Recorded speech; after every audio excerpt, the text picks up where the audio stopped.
I got to the Metropolitan Museum of History 15 minutes early for my first night shift. The big building felt different after hours, all dark corners and empty silence where the crowds had been during the day. My steps made noise against the marble floors as I walked to the security office. Thomas was waiting for me, his security uniform old, but neat. He looked about 60, with deep wrinkles on his face and gray-streaked hair cut short. He barely looked up from his papers when I knocked on the door. "Alexander Mitchell?" he asked, his voice like gravel. "That's me. You can call me Alex." Thomas grunted, getting to his feet with a slight wince. Not much for orientation. Night shift simple enough. Walk the floors, check the locks, report anything unusual. I nodded, taking the flashlight and radio he pushed across the desk. This job seemed straightforward, exactly what I needed while finishing my criminal justice degree. The pay was decent, and night hours meant uninterrupted study time between rounds. There's something else. Thomas pulled a folded paper from his breast pocket. "Museum rules. Learn them." I unfolded the paper, expecting standard procedures about alarm systems or emergency exits. Instead, I found a handwritten list. 1. Never remain in one exhibit for more than 7 minutes between midnight and 4 a.m. 2. Do not unlock any door that's already locked, especially after 3 a.m. 3. If you hear music, follow it immediately. 4. Avoid direct eye contact with anything that shouldn't move. 5. Guide any wandering children to the nearest exit. 6. If you hear your name called, do not respond. I laughed, waiting for Thomas to crack a smile. He didn't. "This some kind of joke, hazing the new guy?" Thomas's eyes narrowed. "Those aren't suggestions, Mitchell. They're survival tactics." I folded the paper and tucked it into my pocket. "Right. Don't talk to the exhibits. Got it. Mock if you want," he said, checking his watch. "I'll be back at dawn. You patrol every 2 hours. Start at 11. He showed me the monitoring station with its wall of security camera feeds, then handed me a ring of master keys. Before leaving, he paused at the door. "Just follow the rules, Mitchell. Every one of them." After he left, I settled into the creaky office chair and pulled out my textbook. The whole building felt different now, not just quiet, but waiting. I tried to focus on my studying, but my eyes kept looking at that folded paper in my pocket. At 11 p.m., I started my first patrol. The museum was grand during the day, but at night my flashlight made weird shapes on the walls that changed as I walked around. My footsteps sounded too loud. Display cases shined under emergency lighting, their glass catching reflections that made the exhibits inside seem to move. I walked through the American History Wing first.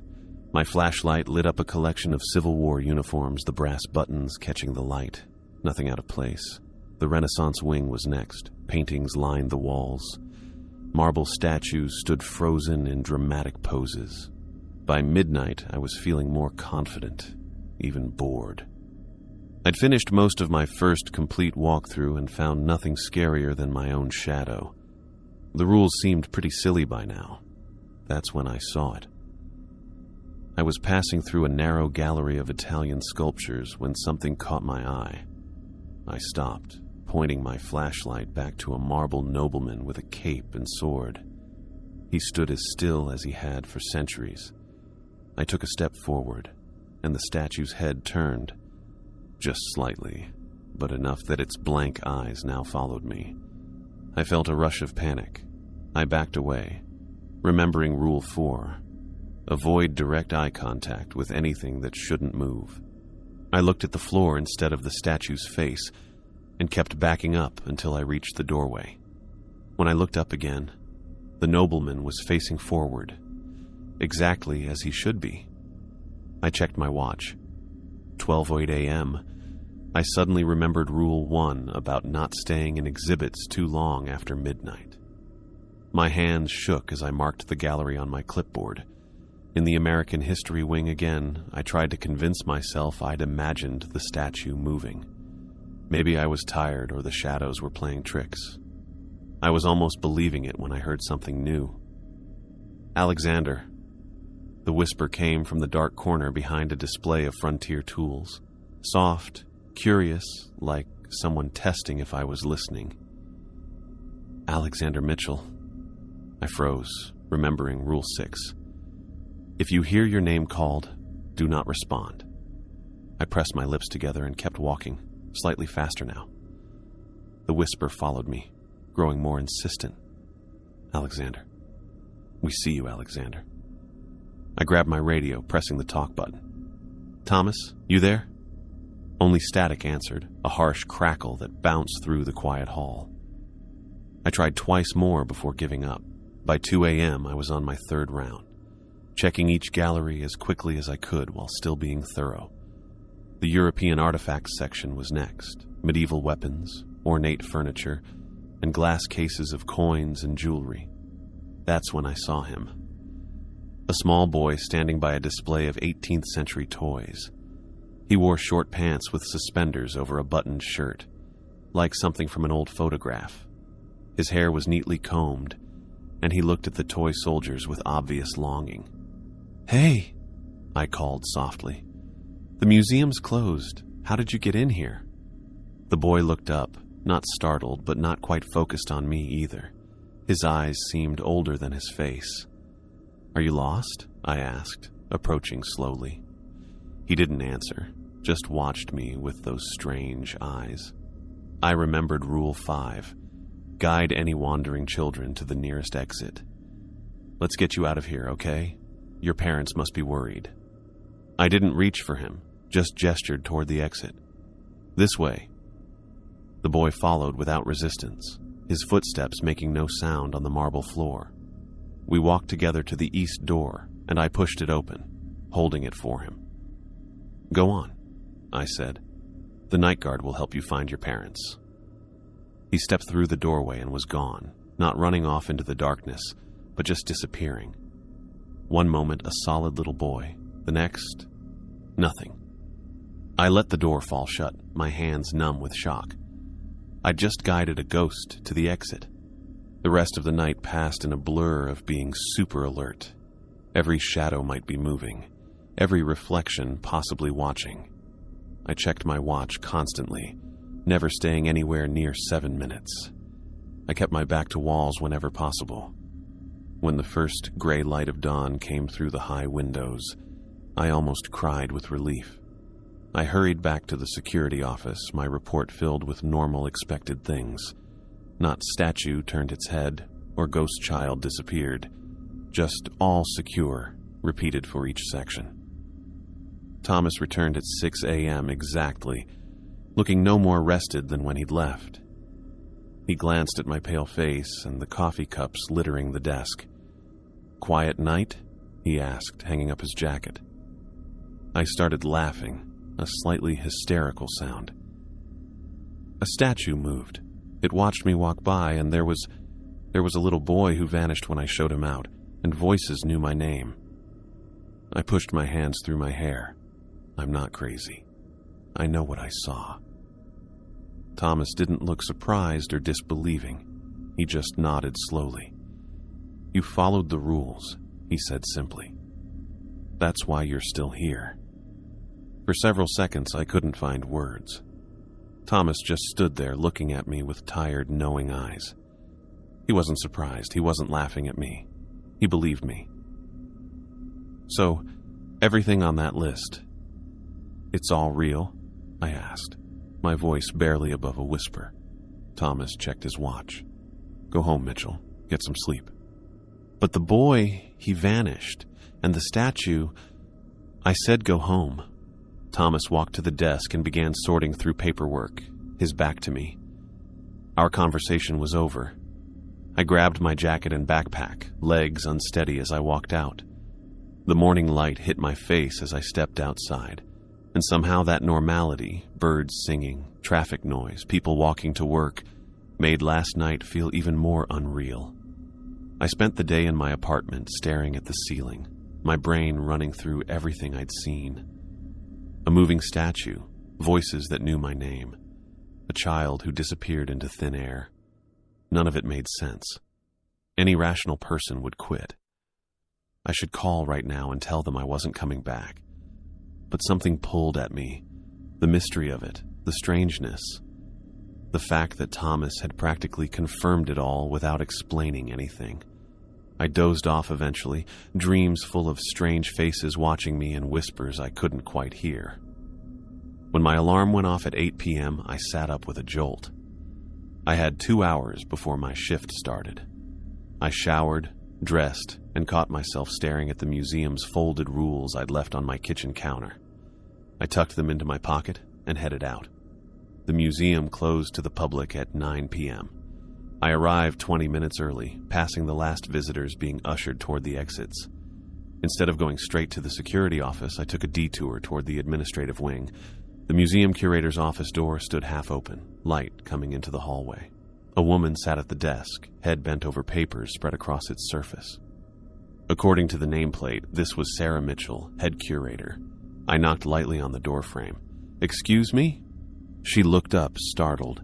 Mid-30s, dark hair pulled back in a neat bun, glasses on her nose. Her office had books and display cases with small artifacts. "Sorry," I said.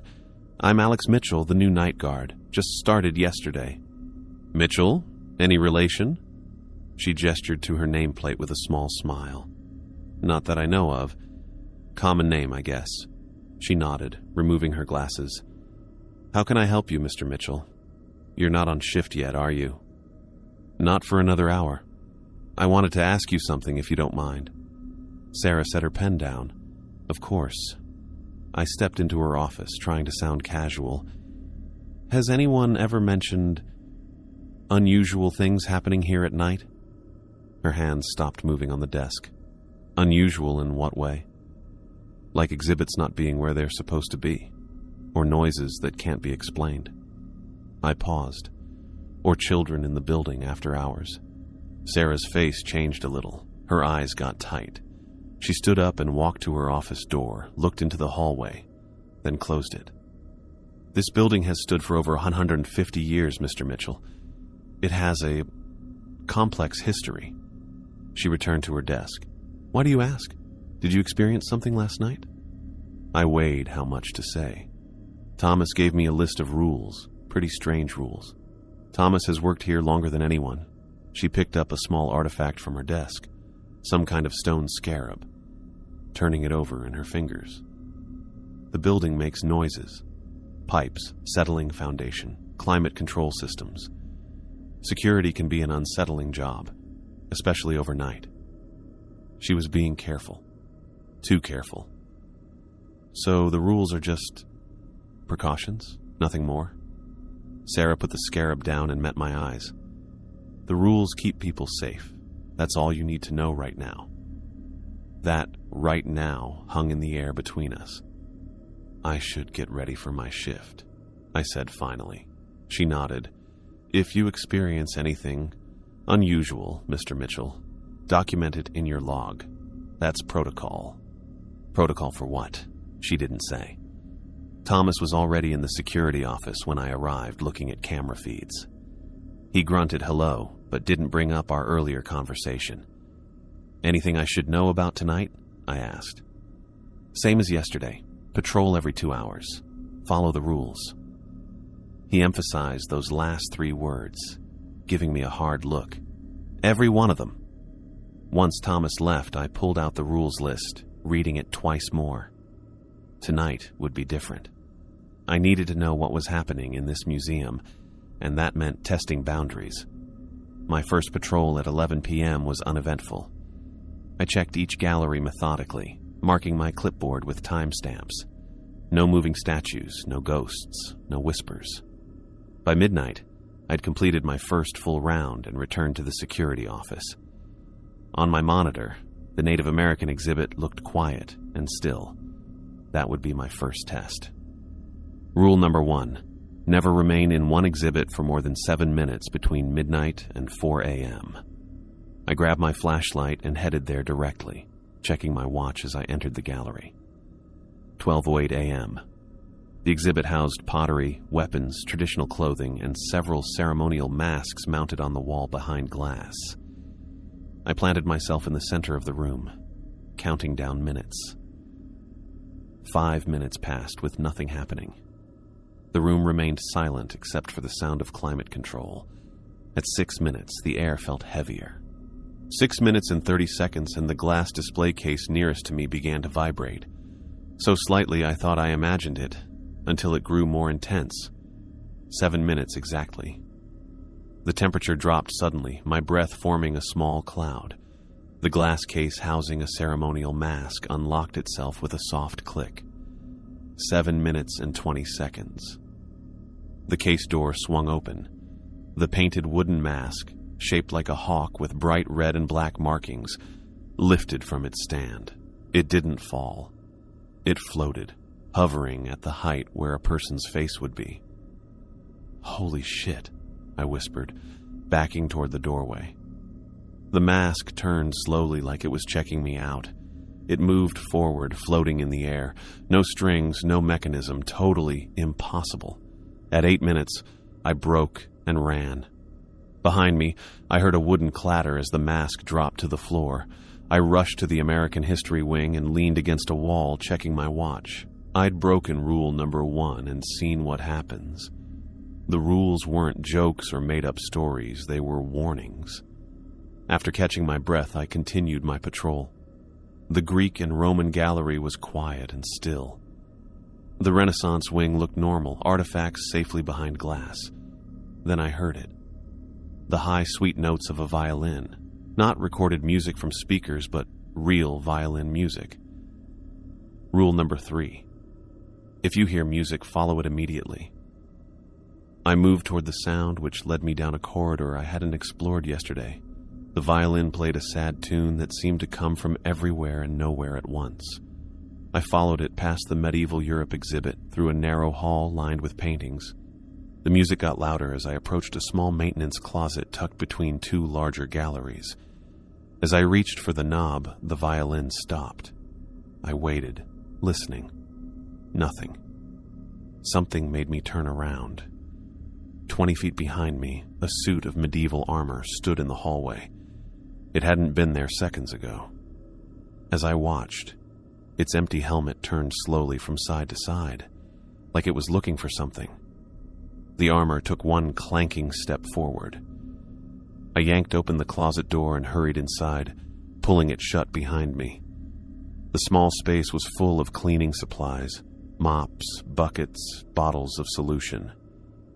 I held my breath, listening to metal footsteps pass by the door and continued down the hall until I couldn't hear them anymore. When I finally stepped out, the hallway was empty. No armor, no music. Rule number 3 had saved me from whatever that was. I finished my patrol, checking my watch constantly to make sure I never stayed anywhere close to 7 minutes. My 2 a.m. round passed without anything happening, though every shadow made me jump. At 3 a.m., I was passing the Egyptian wing when I heard it. A dull thud from behind the locked double doors. Then another, like something hitting the door from inside. Rule number 2. Do not unlock any door that's already locked, especially after 3 a.m. The banging continued, getting more insistent. My flashlight beam showed the "closed for renovation" sign on the door. According to the museum map, this was one of their largest exhibits, temporarily closed for updates. I should walk away. The rules had proven themselves twice tonight. Another bang, louder this time. My curiosity felt stronger than my fear. What was in there?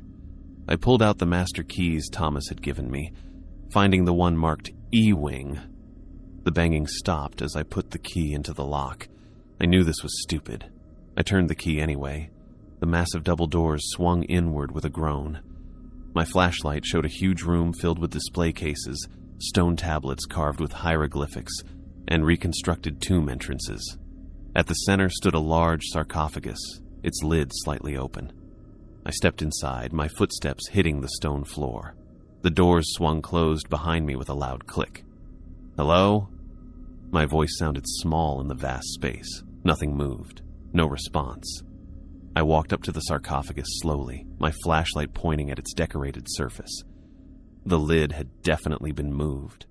Not enough for whatever was inside to get out, but enough to see that the mummy case was empty. No mummy. Just strips of linen bandages piled inside. As I watched, one bandage twitched, then another. The strips began to move, rising from the case like they were alive.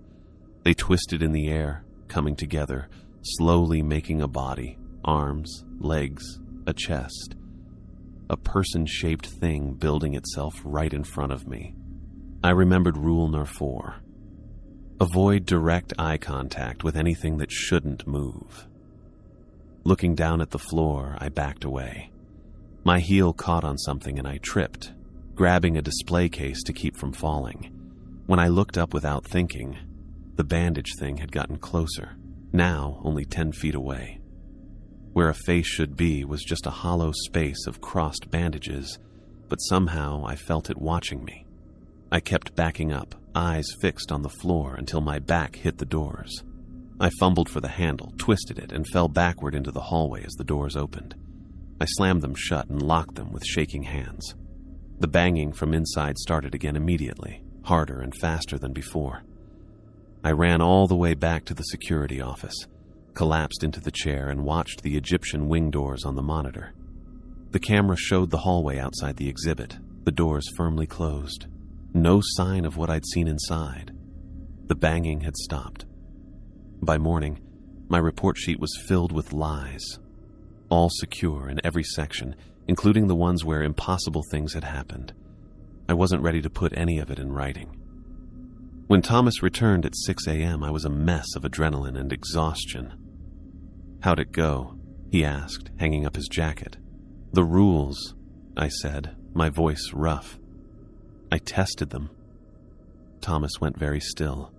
"And?" "The mask in the Native American exhibit, it flew." I swallowed hard. "The music led me away from something, and the Egyptian wing, I broke Rule 2. I unlocked it." Thomas's face darkened. "God damn it, Mitchell. Those rules aren't suggestions." "I know that now. But what are they? What's happening in this museum? That kid last night, he vanished. And tonight, those bandages." "You survived," Thomas cut me off. "That's what matters. The rules work if you follow them. But why? What are we guarding against?" Thomas sank into his chair, suddenly looking every one of his 50-something years. "Not what. Who?" He rubbed his face. "Go home, Mitchell. Decide if you're coming back tonight. If you do, no more testing. No more breaking rules." "There's something you're not telling me." "There's plenty I'm not telling you," he snapped. "And for your sake, better it stays that way." I left with more questions than answers, but one thing was clear. Those rules weren't just made-up stuff. They were warnings from people who learned the hard way, maybe even fatally. The museum had things to hide, and even after everything I'd seen, I knew I'd be back tonight to find out more. 3 days had gone by since what happened in the Egyptian exhibit. I hadn't quit, though I'd thought about it every minute I was awake. What I saw made no sense. A floating mask, moving bandages, walking armor, and a ghost boy who disappeared into thin air. I needed answers, not more rules to blindly follow. I called in sick for my day classes. No way could I focus on criminal justice lectures when everything I knew had been flipped around. Instead, I went to the city library, a big stone building with old steps that smelled like books. The reference section was almost empty on a weekday morning. I found a quiet corner and pulled up the library's newspaper archives on a computer.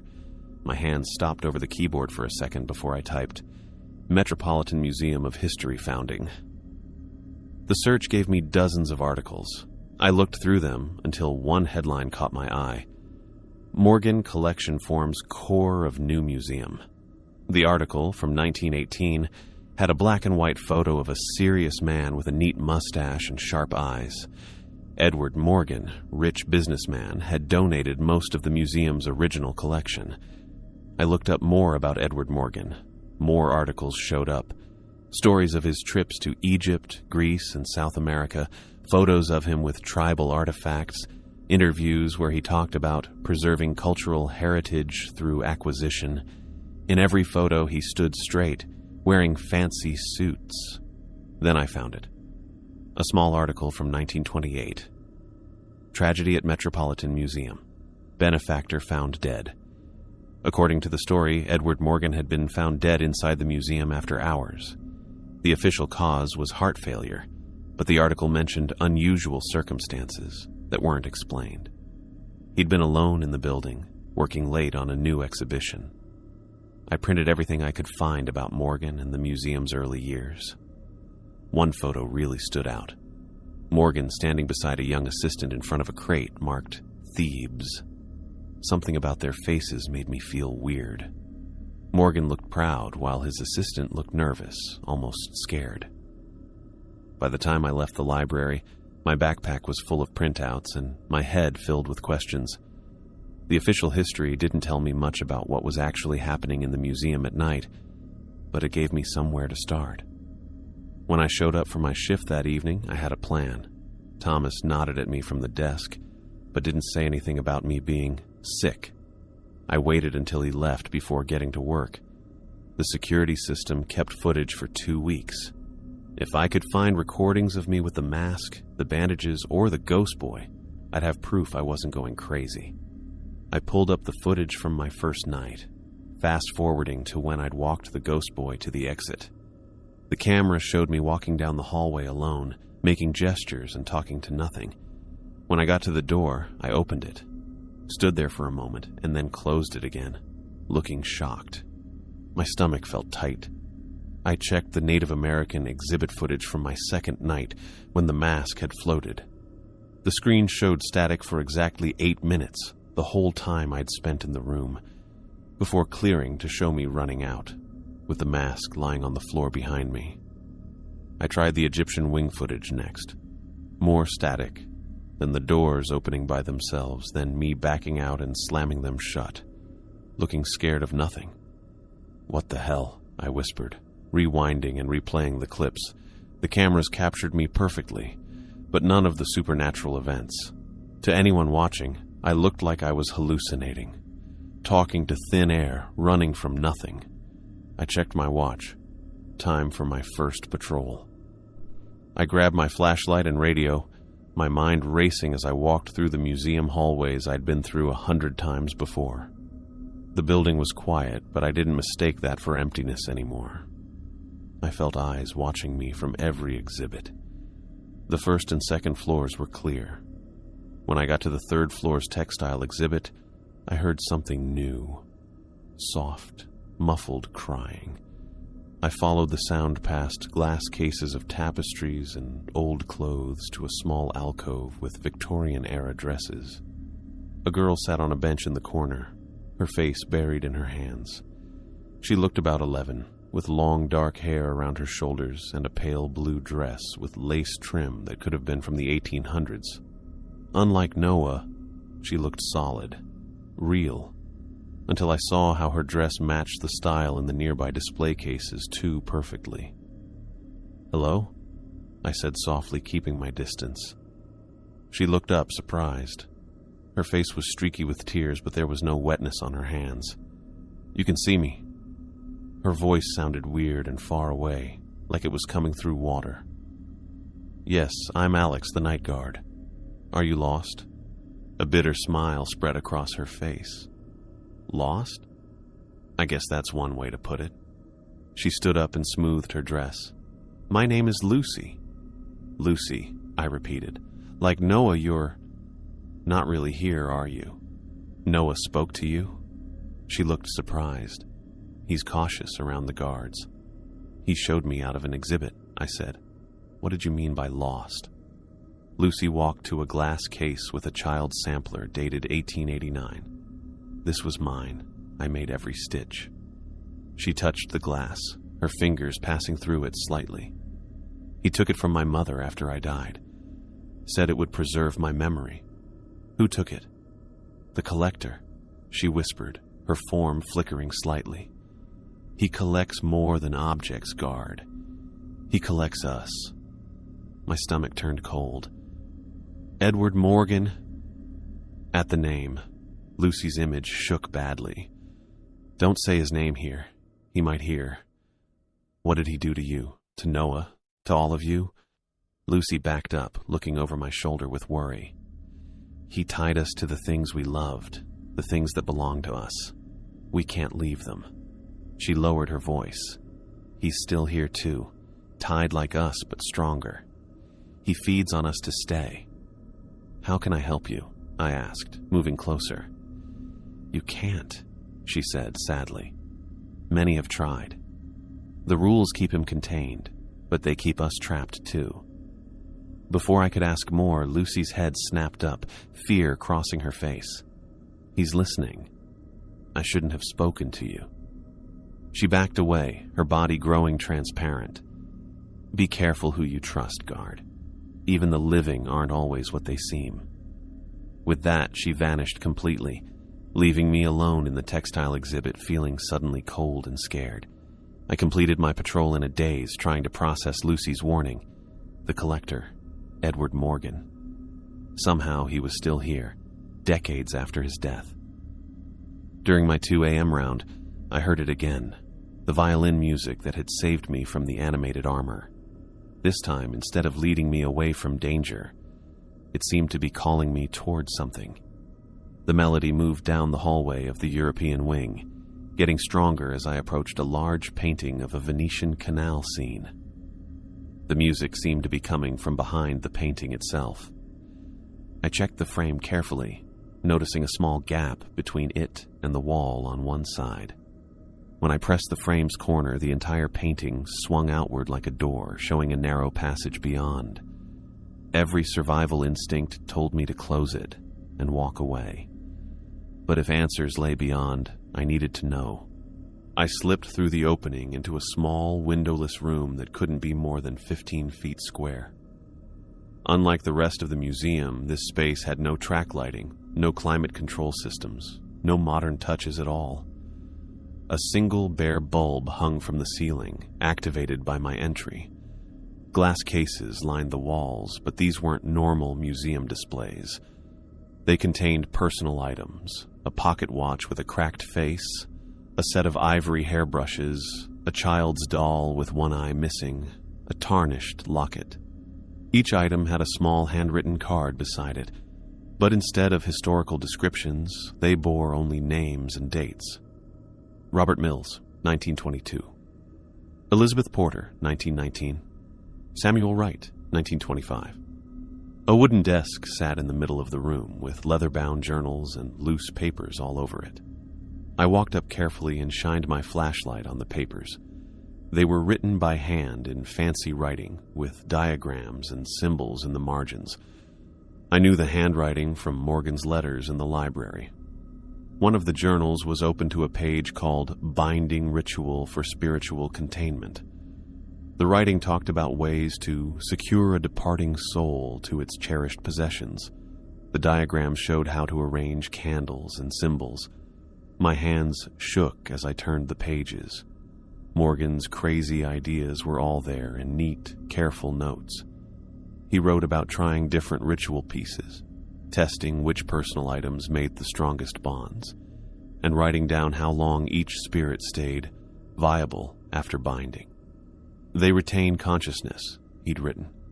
This is key to the transference process. Without awareness, they cannot provide sustenance. I almost dropped the book.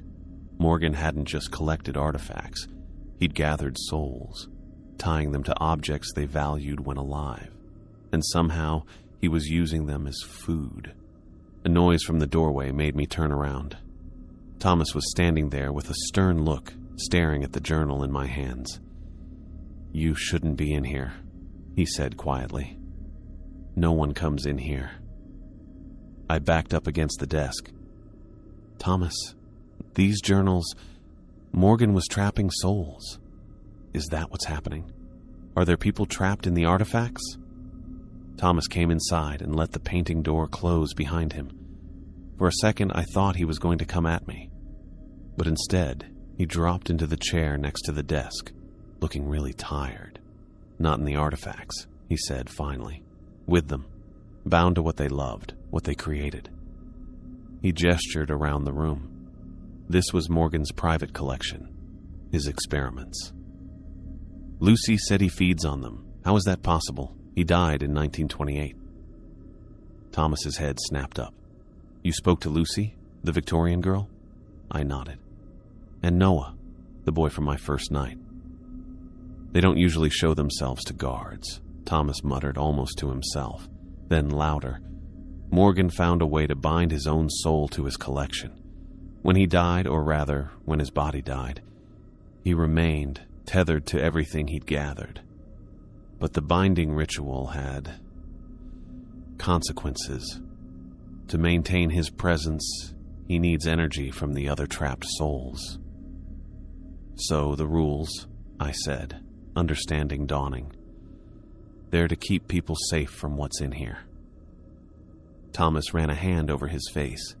Yes and no.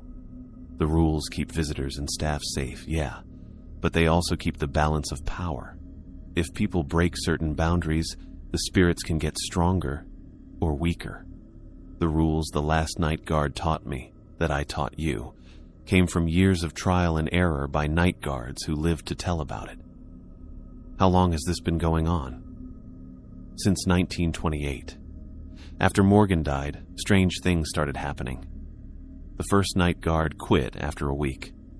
The second one was found catatonic in the Egyptian wing. Eventually, someone figured out patterns, boundaries, rules that kept the worst at bay. I thought of the security footage showing me talking to empty air. The cameras don't pick up any of it. Thomas gave a sad smile. That would have made it easier to convince people, wouldn't it? But no, whatever Morgan did is invisible to technology. Cameras, recordings, they show nothing. Only people can actually see what happens here. We need to tell someone, I insisted. Get help. Tell who? Show them what?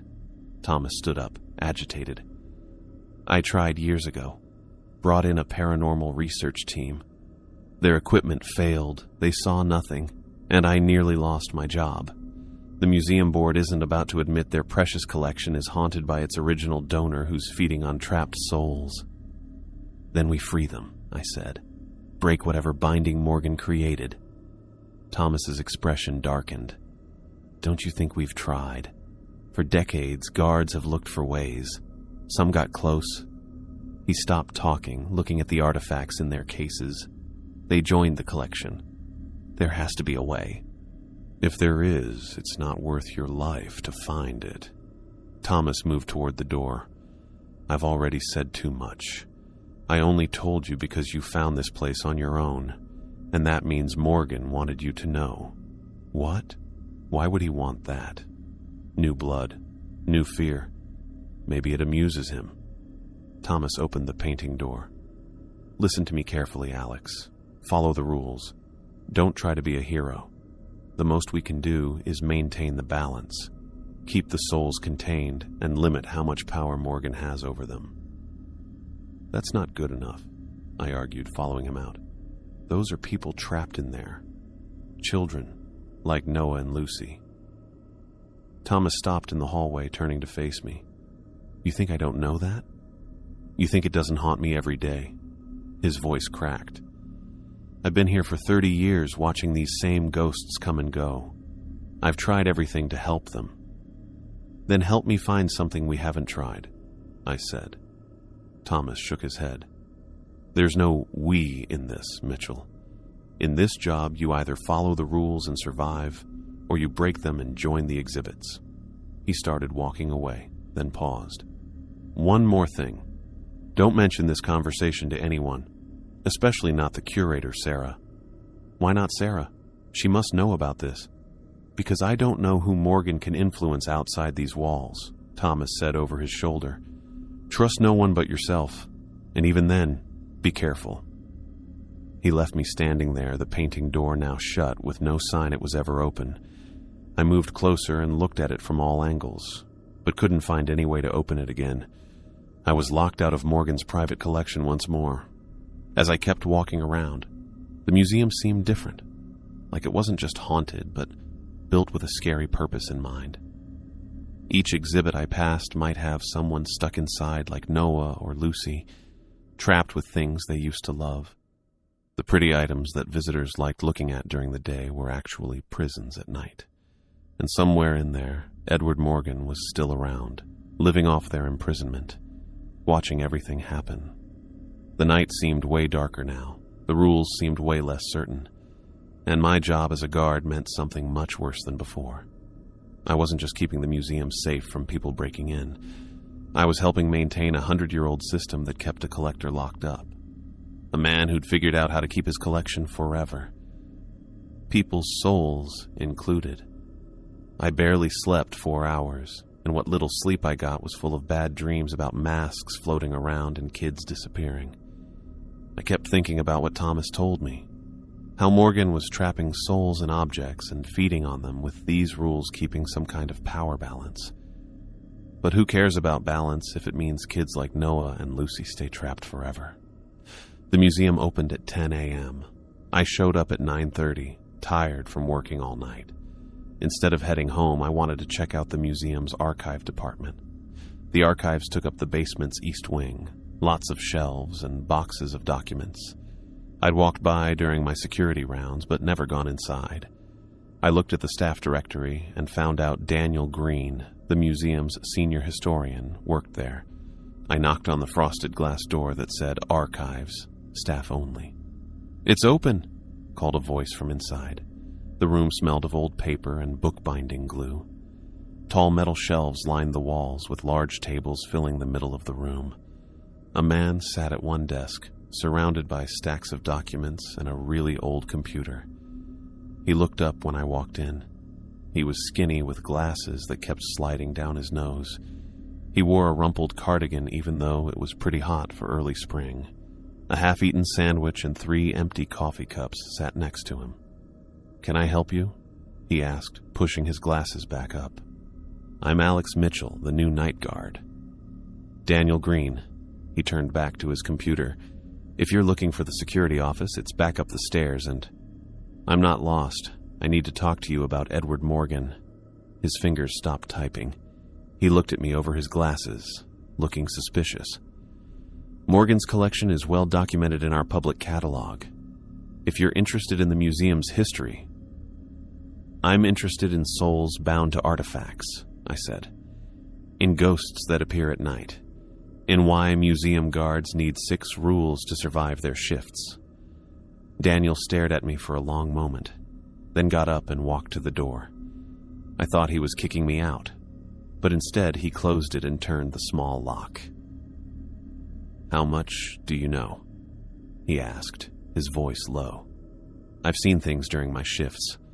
A boy named Noah who vanished at a doorway. A girl named Lucy in the textile exhibit. I found Morgan's hidden room with the journals about binding rituals."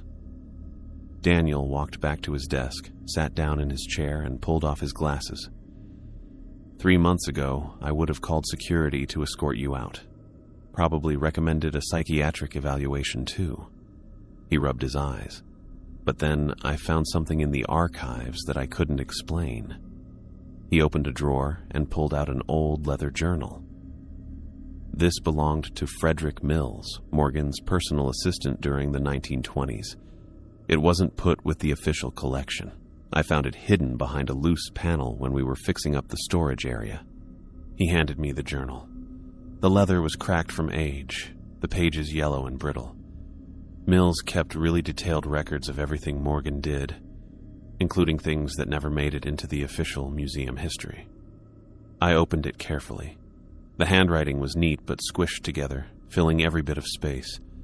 I flipped through pages about artifact purchases, meetings with collectors, museum planning. Then the entries changed tone. "June 12th, 1927, I read aloud. "Mr. Morgan has become obsessed with the Egyptian texts. He speaks of life beyond death, of anchoring the soul to physical objects. I fear his interest has moved beyond scholarly pursuit." I looked up at Daniel. He knew. Daniel nodded. "Keep reading." I turned more pages. The entries grew increasingly disturbed, describing rituals Morgan performed after hours, strange sounds from locked rooms, artifacts that moved without being touched. The final entries really freaked me out. February 3rd, 1928. It works. God help me, it works. I watched Mr. Morgan bind the spirit of the Thompson girl to her sampler. She appeared before us, crying for her mother. Mr. Morgan was ecstatic. I was sick for hours afterward. "The Thompson girl," I said. "Lucy." Daniel's eyebrows rose. "You've seen her? Actually spoken to her?" "Yes. She's in the textile exhibit. She said Morgan took her sampler after she died, that he bound her to it." Daniel looked pale. Mills documented 17 successful bindings before Morgan's death. Children, mostly. Their connection to personal items was stronger, purer, he wrote. But Thomas said Morgan bound himself too, that he feeds on the others somehow. "The last entry," Daniel said, pointing to the final page. "Read it." I turned to it. The writing was shaky, almost frantic. March 18th, 1928. Morgan is dead, but I fear he is not gone. I found his body in the Egyptian wing, surrounded by candles and symbols drawn in his own blood. The artifacts from his collection were arranged in a circle around him. I should call the police, but who would believe what I've seen, what we've done? I've removed the ritual items, disposed of the candles and other evidence.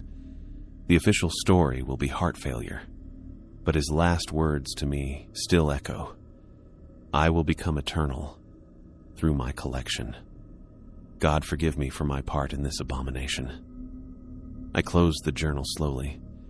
So Morgan didn't just bind others. He bound himself.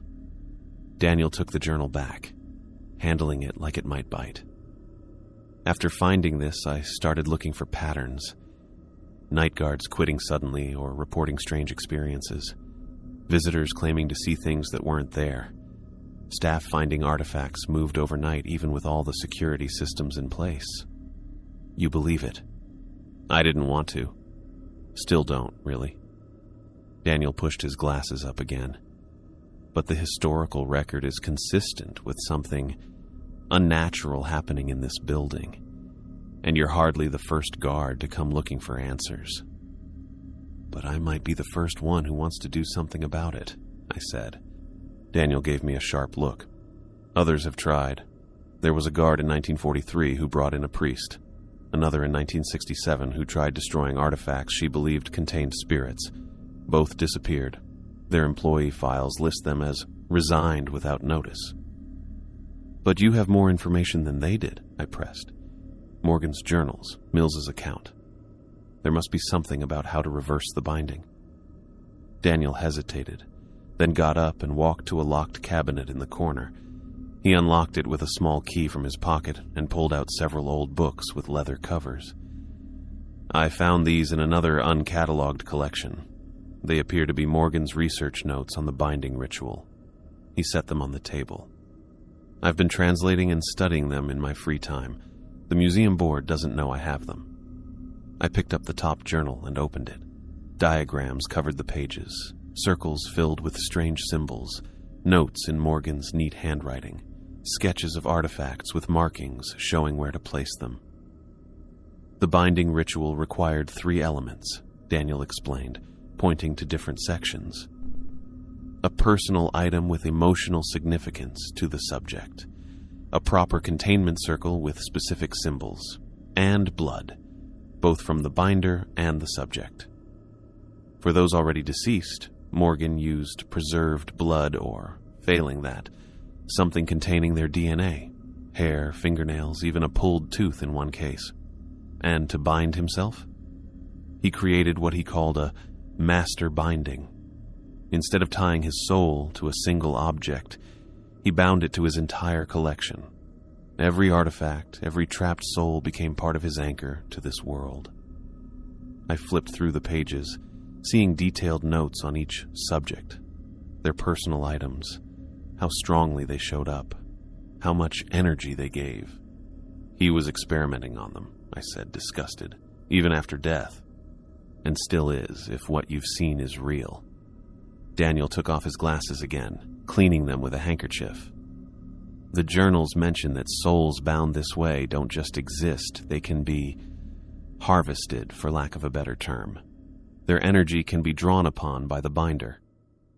That's what Thomas meant about Morgan feeding on them, I realized. He's using their energy to maintain his own presence. Exactly. And the more souls he bound, the stronger he became. So how do we unbind them? There must be a reversal ritual. Daniel put his glasses back on. There are references to something called the severing, but those pages were torn out. I've been trying to reconstruct it from references in other sections, but he shrugged. I checked my watch. It was almost noon.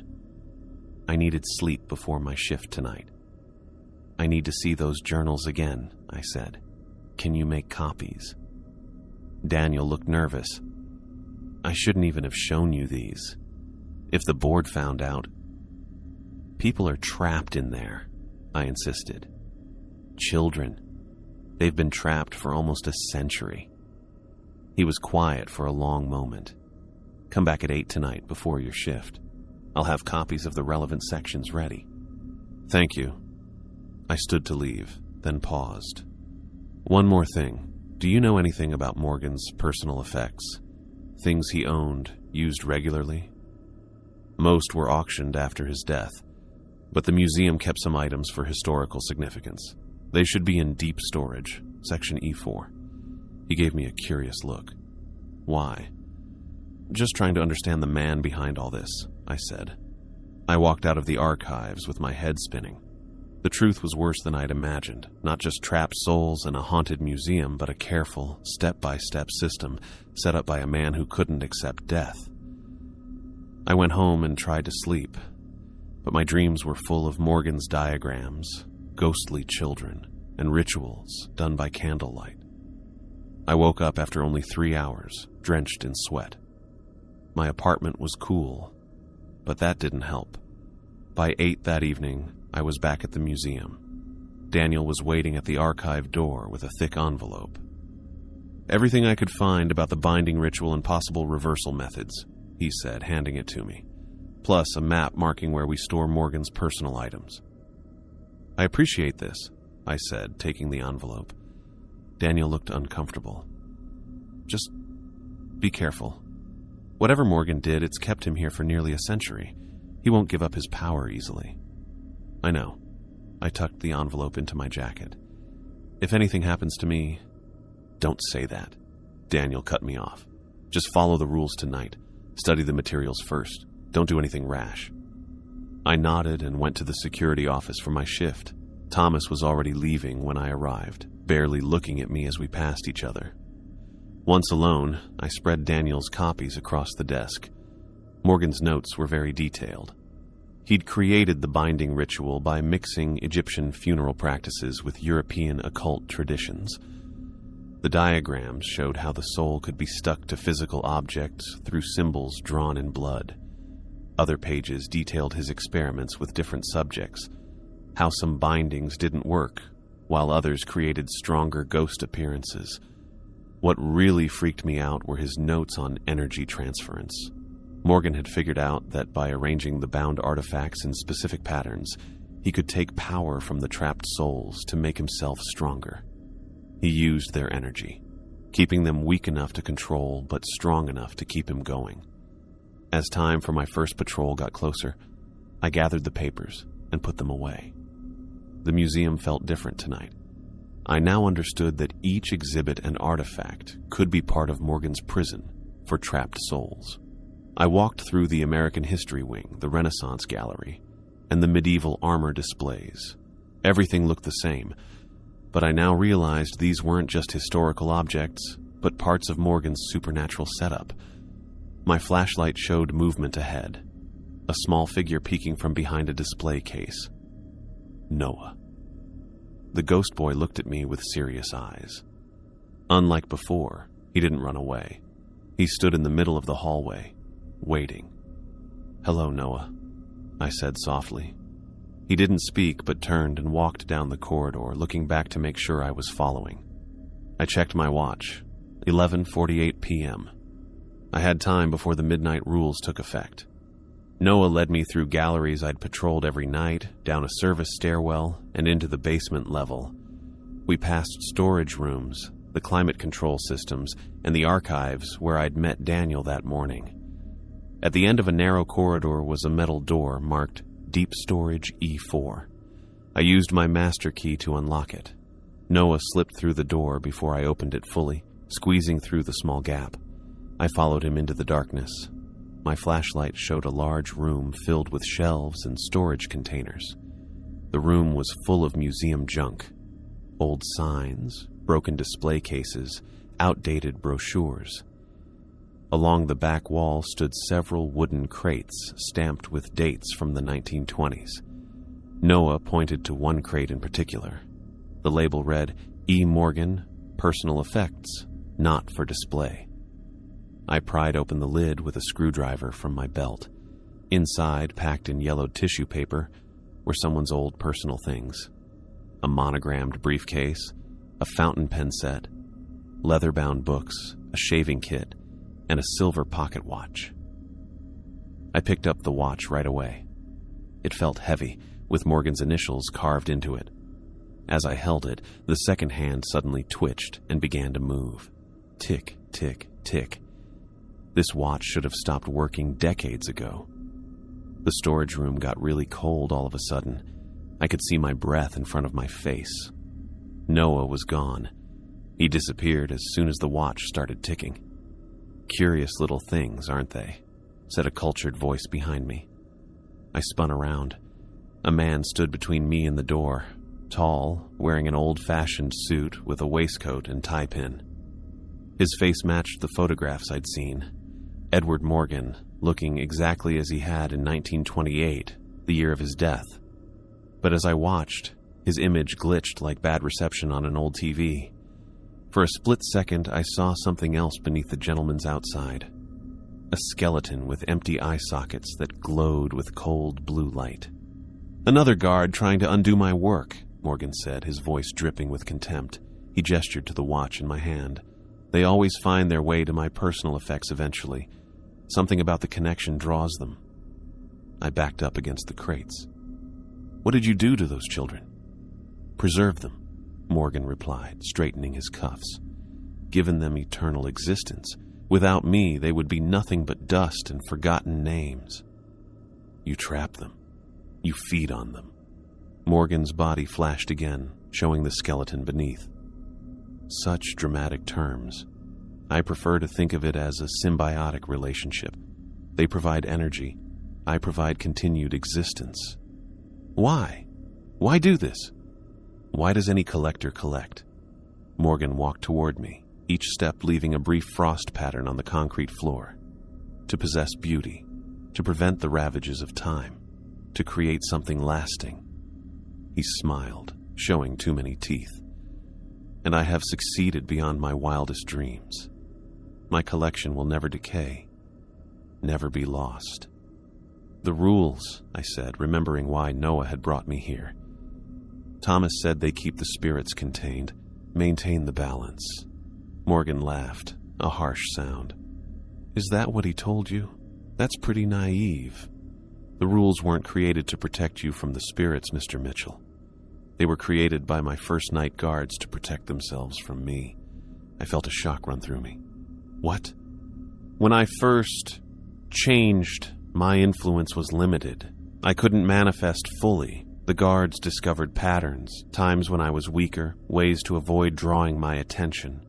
Morgan gestured dismissively. Over the decades, those observations became codified. Rules passed from guard to guard. But they also keep the souls trapped within your power, I realized, horror dawning. By following the rules, we've been maintaining your prison. Not a prison, Mr. Mitchell. A sanctuary. My sanctuary. Morgan's image solidified, looking more real than before. Those rules don't contain me. They contain my collection within boundaries I find acceptable. The 7-minute limit in exhibits allows me to maintain control of when and how the bound souls manifest. Morgan finished. Too long in one place and they grow stronger. more independent. The music that guards are told to follow. A warning system I created to keep trespassers away from areas where I'm conducting maintenance. The truth hit me hard. This whole time, Thomas and the guards before him weren't protecting people from spirits. They were just taking care of Morgan's soul farming business without even knowing it. "Why tell me this?" I asked, trying to keep my voice steady.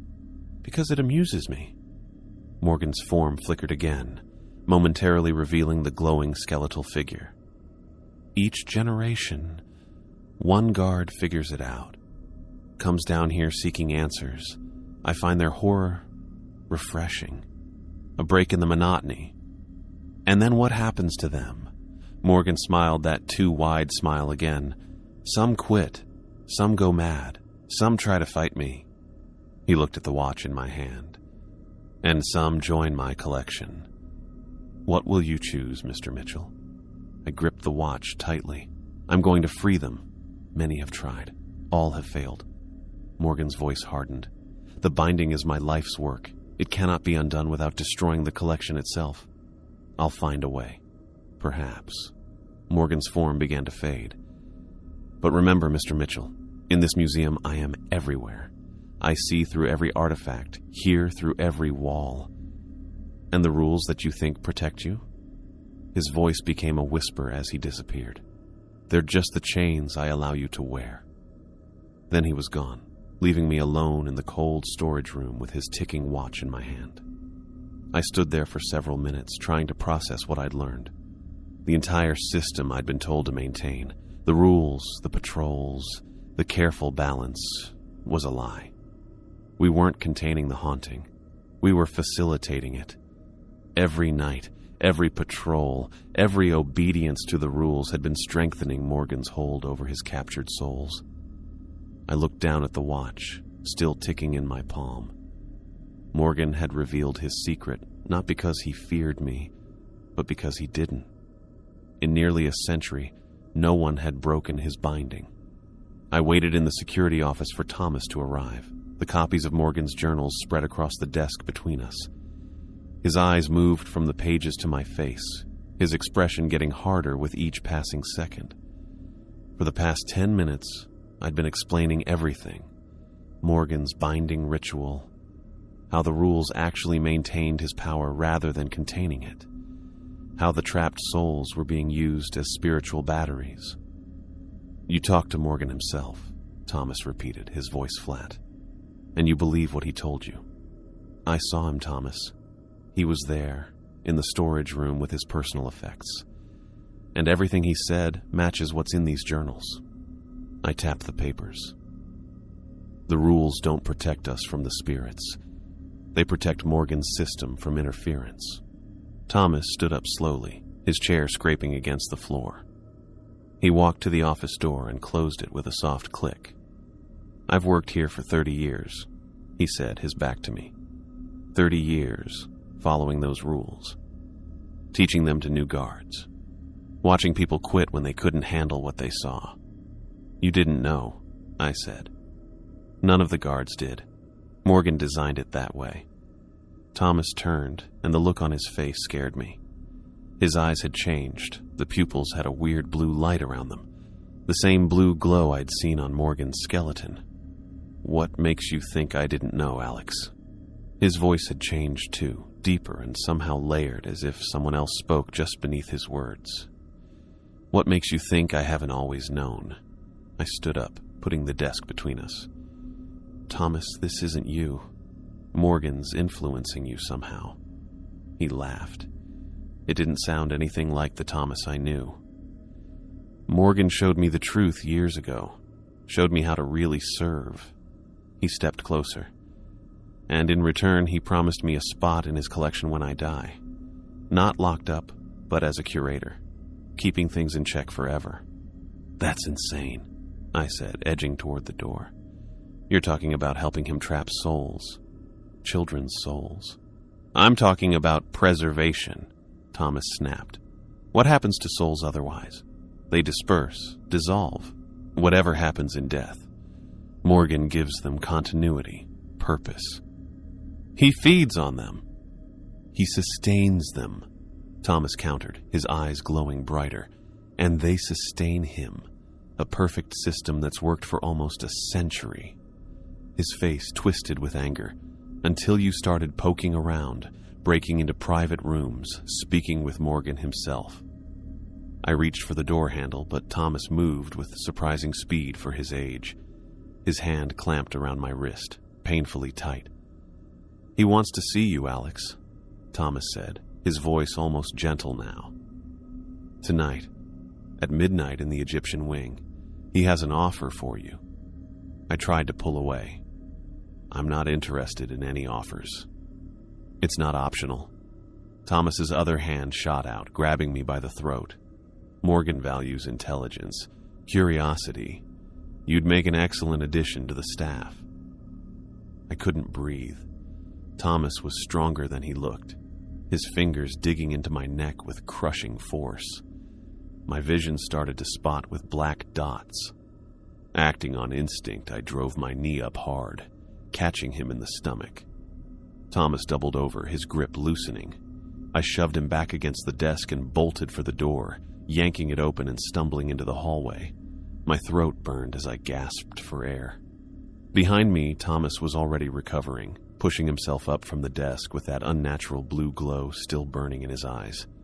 His face transformed from pain to focused rage.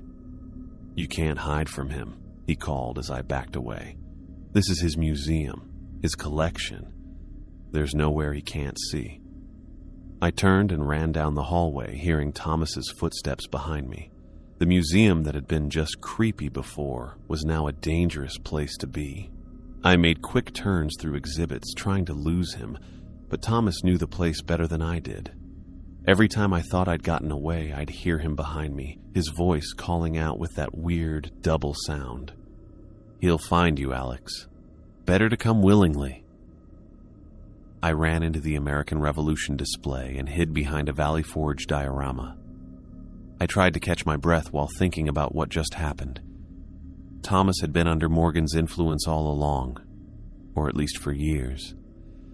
That's why he always followed the rules, why he kept warning me, why he said all those weird things. He wasn't trying to keep me safe. He was just keeping Morgan's system going. I needed to get out of the museum and call for help. But who would believe me?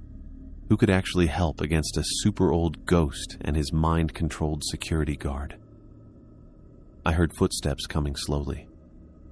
Thomas was checking each display one by one. He was going to find me soon.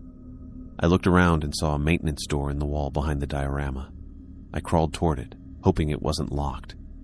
The handle turned when I tried it, and I got inside just as Thomas walked into the exhibit room. The maintenance passage was narrow and dark, with only small emergency lights near the floor. I moved quietly, trying to figure out where I was. These hallways connected all the exhibits to storage and maintenance areas throughout the museum. I followed the passage until I came to a junction with a small map on the wall for staff. There were 3 floors of narrow hallways running through the whole museum. One path went to a supply closet near the curator's office. If I could get there, maybe I could find a phone and call for help.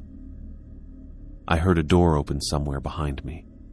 Thomas had found the maintenance entrance. I hurried through the narrow hallway, counting junctions until I reached the supply closet. I went inside a large closet full of cleaning supplies, exhibit materials, and tools. I was looking for another way out when the door behind me opened. Thomas stood there, blocking the dim light from the hallway. "End of the line, Alex," he said, stepping inside. I backed away, grabbing a push broom from against the wall, holding it like a staff between us. "Stay back, Thomas. I don't want to hurt you." He laughed. "You still don't understand. Morgan doesn't hurt people. He makes them better, keeps them safe." "He's controlling you somehow," I said, still backing up. "Fight it, Thomas. This isn't you." Something flashed across his face. Doubt, maybe, or a moment of his true self breaking through. But then the blue glow in his eyes got stronger, and he rushed forward, knocking the broom aside. We fought in the small space, knocking over shelves and supplies. Thomas was really strong. but I was younger and faster. I broke free from his grip and shoved him hard against a storage rack. Boxes and cleaning supplies fell down as he stumbled. I used that moment to run through the door, slamming it shut behind me. There was a key in the lock, brass with the museum logo on it. I turned it just as Thomas crashed against the door from inside. "Let me out!" he shouted, pounding on the door. "You can't stop this, Alex. You can't save them." I moved back as Thomas kept screaming and hitting the door. It was metal and wouldn't break easily. I wasn't sure how long it would keep him out, though it gave me some time to think. I needed a plan. Morgan was too strong to fight. The binding ritual holding all those souls had lasted almost 100 years, and let him control Thomas and others. What could I possibly do against that? The journals. Daniel had copied parts about the binding ritual, including stuff about something called the severing. If there was a way to break the ritual, it would be in those notes. But I'd left them all over the desk in the security office. While I tried to figure out what to do next, I heard footsteps coming from around the corner. Not Thomas's heavy steps, but lighter, quicker ones. I put my back against the wall, ready to run again if another security guard under Morgan's control showed up. Sarah Mitchell from the museum came around the corner with a stack of folders in her arms. She stopped when she saw me, her eyes going from my face to the supply closet where Thomas was still shouting from inside. "Alex, what's happening?" she asked, clutching her folders tighter. "Sarah," I gasped, relief flooding through me at seeing a familiar face. "We need to call the police. Thomas attacked me. He's working for Morgan." Her expression changed subtly. "You know about Morgan?" "I know everything," I said. "The binding ritual, the trapped souls, how the rules maintain his power. Morgan himself told me." Sarah set her folders down on a nearby cart, her movements careful, measured. "You've spoken with him directly?" "Last night in the storage room with his personal effects." I gestured to the closet. "Thomas is under his influence, has been for years. We need to get help." "There's no help to get, Alex," she said quietly. "Not from outside. The binding Morgan created can't be broken by conventional means." I stared at her. "How do you know that?" Sarah looked at me, her eyes steady and sad. "Because my family has been trying to break it for 3 generations." She took a deep breath. "My great-grandfather was Frederick Mills, Morgan's personal assistant." The name hit me like a punch to the gut. "Mills? The one who kept the journal about Morgan's experiments?" She nodded. "After Morgan died, or rather after his body died, Mills realized what he'd helped create. He spent the rest of his life trying to undo it, searching for a way to break the binding. My grandfather continued that work. Then my father, now me." "You've known all along what happens here at night," I said, pieces falling into place. "The ghosts, the rules, everything." "Yes." Sarah glanced at the closet door, where Thomas's shouts had subsided to occasional thumps. "I was raised on the truth about this place. I became a historian specifically to work here, to access the collection, to find a way to free those souls." "Why didn't you tell me when I started asking questions?" "Because Morgan has eyes and ears everywhere in this building," she said. "I couldn't be sure you weren't already under his influence, like Thomas, like others before you." She stepped closer.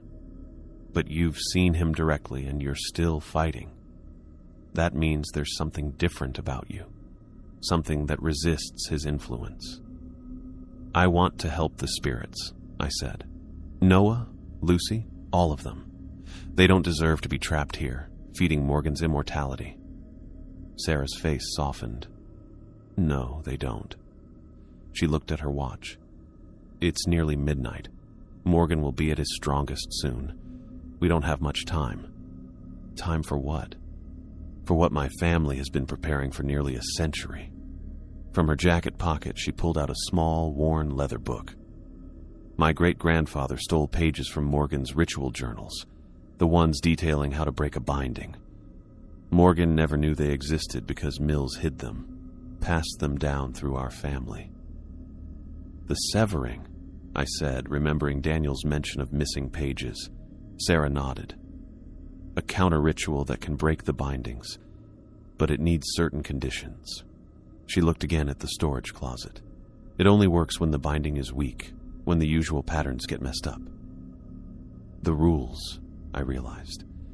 If the rules maintain Morgan's system, then breaking them destabilizes it, Sarah finished. All of them simultaneously, creating a state of chaos that weakens the binding enough for the counter-ritual to work. A plan began forming in my mind. Morgan told me the rules were created by the first night guards to protect themselves from him, that each rule limits when and how he and the bound souls can manifest. Exactly. The 7-minute limit in exhibits prevents spirits from gaining strength. Following the music keeps people away from areas where the binding is weakest. Not unlocking doors after 3 a.m. prevents access to the most powerful artifacts. Every rule maintains a boundary that keeps Morgan's system stable. Thomas thumped against the door again, less forcefully now. "We don't have much time," Sarah said, tucking the small book back into her pocket. "Once midnight strikes, Morgan will know something's wrong when Thomas doesn't make his report. He'll come looking." "What do we need to do?" I asked. "I need access to Morgan's private collection room, the one behind the painting. That's where the binding is anchored. I'll perform the counter-ritual there while you create the chaos necessary to weaken the binding." "Break all the rules," I said, understanding. "Yes, systematically, dramatically break every single one. Draw Morgan's attention. Keep him focused on you while I complete the ritual." "It's dangerous," I pointed out. "Morgan's been killing people who interfere for decades." Sarah's face got serious. "My family has carried this burden for 3 generations, Alex. We helped create this abomination. We have to end it." She looked right at me. "But I can't force you to risk your life. This has to be your choice."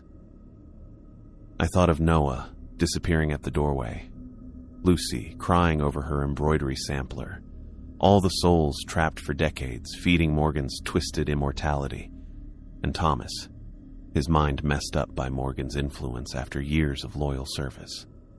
"I'm in," I said. "Tell me exactly what to do." Sarah smiled, looking relieved and determined. "First, we need to get to the security office for your equipment. Then I'll show you exactly which rules to break and where." As we moved away from the storage closet, Thomas's voice came again from inside, weaker but still with that weird double voice. "He knows, Alex. He always knows. You can't save them. You can't save yourself." We ignored him and hurried through the maintenance corridor toward the security office. I checked my watch. 11:48 p.m. 12 minutes until midnight when Morgan would be at his strongest. The security office was exactly as I'd left it. Morgan's journal copies still scattered across the desk. Sarah quickly gathered them while I grabbed my flashlight, radio, and keys. "The first rule," Sarah said, pointing to my handwritten list that had fallen to the floor. "Never stay in one exhibit for more than 7 minutes between midnight and 4 a.m. We need you to stay in the statue gallery for at least 15 minutes. That will cause the statues to fully animate." That's deliberately making them stronger, I realized, drawing power away from Morgan. Yes, each rule you break will fragment his control, forcing him to divert energy to contain the chaos. She checked her watch. "The counter-ritual will take me about 40 minutes to complete. You need to keep breaking rules, keep Morgan distracted until I can finish." "What if he comes after you instead of me?" "He won't," Sarah said grimly. "Morgan's pride is his weakness. He'll go after the guard who's actively dismantling his system before he'll confront a curator he doesn't consider a threat." She headed for the door. "I need to get to the collection room. You should go to the statue gallery and wait for midnight." "Good luck," I said. She stopped at the door. "The ritual might cause problems throughout the building. No matter what you hear or see, keep breaking the rules. Don't stop until you see the light." "What light?" "You'll know it when you see it." With that cryptic comment, she disappeared down the corridor. I got my equipment and went to the Classical Antiquities Gallery where I'd first seen the marble nobleman statue move. The museum felt different tonight. The shadows were darker and it was way too quiet. I felt like the exhibits were watching me from every corner. The statue gallery was super quiet when I got there. Marble figures stood still in classic poses. Gods and heroes, nobles and warriors, all stuck in stone. I checked my watch, 11:59 p.m. In less than a minute, the first rule would be in effect. The second hand hit midnight, and right away, I felt the change. It got really cold, and I could see my breath in front of me. The security lights got dimmer, making the white marble figures harder to see. I sat in a corner where I could see the whole gallery and started to wait. 7 minutes was how long the rules said I could stay. I planned to stay at least twice that long. At exactly 7 minutes, the first marble head turned. The nobleman I'd seen before. This time, I watched as its blank eyes looked at where I was sitting. At 8 minutes, another statue moved. A Greek warrior, his spear and shield slightly changing position. By 10 minutes, every statue in the room had turned to face me. I was scared, but I stayed put. This was exactly what Sarah needed. The bound spirits getting stronger, taking energy away from Morgan's control. At 12 minutes, the first statue stepped off its pedestal. Stone feet scraped against the marble floor as the nobleman took a slow step toward me. The Greek warrior followed, then a robed woman, then others. Soon all the statues in the gallery were coming toward me, moving stiffly, but with clear purpose. I backed up toward the exit, keeping my eyes on them. This was enough. I'd broken the first rule big time. Time to move on to the next one. Rule number 2.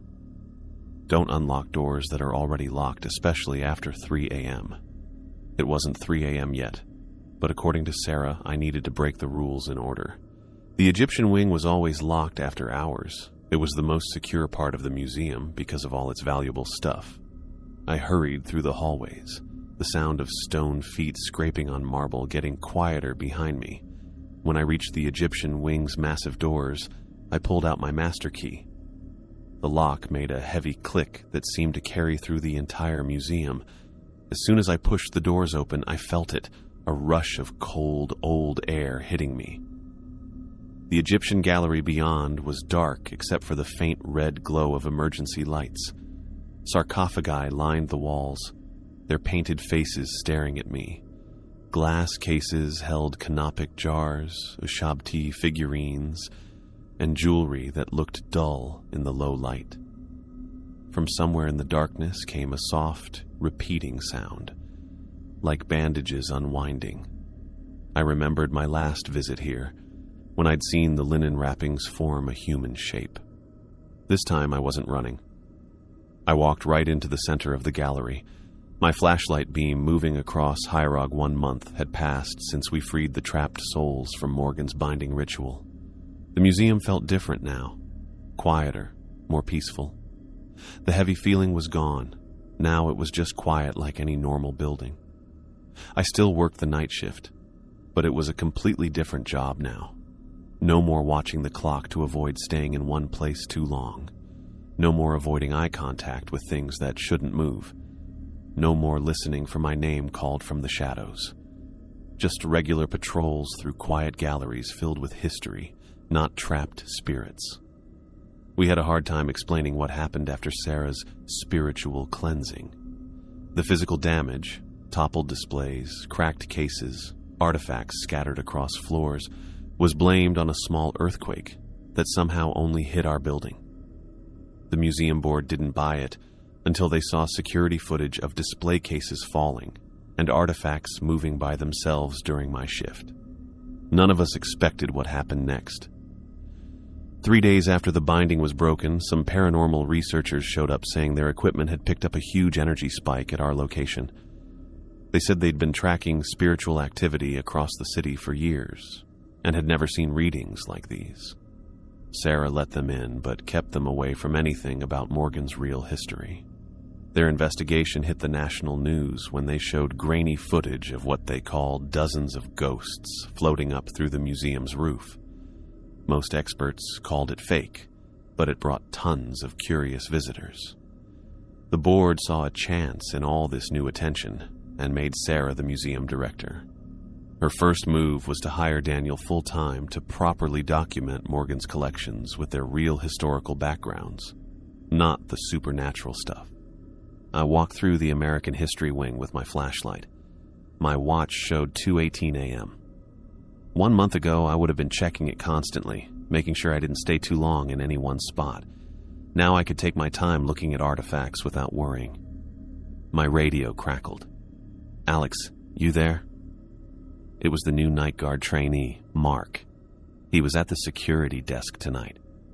I pressed the talk button. "Go ahead. Just checking in. All quiet on your end?" "All quiet." I smiled to myself, wondering what Mark would think if I told him what not quiet had once meant in this building. "How's the monitoring station?" "Boring. Just how security should be, right?" "Right," I agreed. "I'll check in after I finish the East Wing patrol." The museum was just a museum now. The statues stayed on their pedestals. The Egyptian artifacts remained safely inside their sarcophagi. The paintings were just paintings, not doorways to hidden rooms. Sometimes I almost missed the strange encounters. Almost. I reached the Egyptian wing, where the destruction had been worst a month ago. Everything had been fixed now, the displays repaired and rearranged. Sarah had overseen the renovation herself, making sure Morgan's most valued collection was properly kept while removing any traces of his binding ritual. As I moved my flashlight across the walls with hieroglyphics, something caught my eye. Near the back wall, partly hidden by a column, sat a small stone tablet I hadn't seen before. It looked very old, covered in hieroglyphics, but it wasn't in a display case like the other artifacts. I walked up to it carefully, my years of security training making me wary of anything out of place. The tablet was about the size of a hardcover book, made of sandstone worn smooth at the edges. The hieroglyphics were crisp and clear, as if recently carved, arranged in neat rows across the surface. I took out my phone and snapped several photos, then called Sarah. Even though it was really late, she answered on the third ring. "Alex, is everything okay?" Her voice was alert, despite being woken up. "Everything's fine. Sorry to call so late, but I found something strange in the Egyptian wing. A tablet with hieroglyphics that wasn't here yesterday." There was a pause. "I'll be there in 20 minutes. While I waited for Sarah, I kept patrolling and was back in the Egyptian wing right when she got there. She had on jeans and a sweater with her hair quickly tied back and her keycard hanging around her neck. "Where is it?" she asked without preamble. I took her to the tablet, which was right where I'd found it. Sarah crouched down next to it, looking both worried and curious. "This definitely wasn't part of the collection," she said, carefully examining the stone without touching it. The board would have informed me of any new acquisitions. "It appeared out of nowhere," I said, "like how things used to happen here." Sarah pulled out her phone and used its flashlight to better light up the hieroglyphics. "I can read some of this. My specialty is more European history, but I picked up Egyptian out of necessity because of Morgan's obsessions." She moved her finger above the symbols, making sure not to touch the stone. "It's a message of thanks," she said, speaking more quietly. "From people who were trapped and now free. They're at peace in the afterlife after being kept from it for so long." "The freed spirits sent this?" Sarah nodded, continuing to translate. "There's more. It says the tablet is a gift and a reminder that some bonds transcend both life and death." She looked up at me. "They're thanking us, Alex." I crouched next to her, looking at the very old symbols that somehow carried a very recent message. "Do you think they're really at peace now?" "I believe they are." Sarah stood up, her expression thoughtful. "This tablet is proof that breaking Morgan's binding didn't destroy them. It freed them to move on, just as we hoped." We took the tablet to Sarah's office where she could work on the rest of the inscription without anyone bothering her. By the time my shift ended at dawn, she had figured out the entire message. "It's not just thanks," she explained as we sat in her office watching the sunrise through her window. "It's also a kind of closure. The spirits want to be remembered, not as trapped souls or as Morgan's collection, but as the people they once were." "We should do something," I said. "Create some kind of memorial." Sarah nodded slowly. "Not something public. The real story isn't something we can share widely, but a private exhibit, unmarked but accessible, something to honor them." Over the next week, Sarah, Daniel, and I worked evenings to create a small exhibit in one of the less-used galleries. Daniel's research had found the real identities of many of Morgan's subjects, allowing us to tell their true stories. We put Noah's small toy soldier in the display, found in storage where Morgan had kept it after tying the boy's soul to it. Lucy's embroidery sampler sat nearby, showing how good she was at stitching even when she was so young. Each item had a small card with just a name and dates. The tablet we placed in the middle of the display, its message of thanks serving as the exhibit's only explanation. 2 weeks after we created the memorial, Thomas announced his retirement. The board held a small ceremony honoring his 30 years of service. He looked happy as he shook my hand with no memory of what happened that night. "You'll do well as senior guard, Alex," he told me, his eyes clear and peaceful in a way they'd never been before. "Just keep things boring. That's the secret to good security." "I'll do my best," I promised, knowing that boring was exactly what we all wanted now. My promotion to Thomas's position came with new responsibilities, including training future night guards. The first thing I did was write a new set of rules, not the weird, supernatural warnings that had once been necessary, but simple guidelines about respecting the artifacts and understanding the building's layout. Rule 1. Respect the history within these walls. Everything here has a story to tell. Rule 2. Regular patrols keep you alert and ensure nothing is missed. Rule 3. Document anything unusual, no matter how small it seems. Rule 4. Remember you're protecting not just objects, but the legacy they represent. Rule 5. Take time to learn about the collections you guard. Understanding their value helps you protect them better. Rule 6. Never forget that in the quiet night hours, you're part of the museum's ongoing story. The trainees thought these guidelines were just normal security stuff. Only Sarah, Daniel, and I knew they were also a nod to what had happened here, a way of remembering the past without letting it control us. Life at the museum got back to normal. The paranormal researchers eventually moved on to other places, though they still asked to come back sometimes, always leaving bummed out when nothing weird happened. The flood of curious people died down, replaced by the regular groups of school kids and tourists we'd always had. Daniel's work on Morgan's collection showed some cool historical connections that had nothing to do with soul binding. Sarah used his findings to make new exhibits that told the real stories behind the artifacts, showing their place in history instead of focusing on the supernatural stuff. On quiet nights during my rounds, I sometimes stopped in the memorial gallery we'd created, looking at the items that had once trapped souls. They were just objects now. A toy soldier, an embroidery sampler, a pocket watch, with none of their old power since Morgan's binding was gone.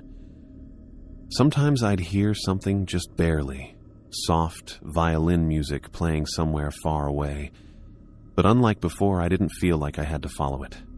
It was just there, kind of like background noise. One night, about a month after finding the tablet, I was in the memorial gallery when Sarah joined me, carrying 2 coffee cups.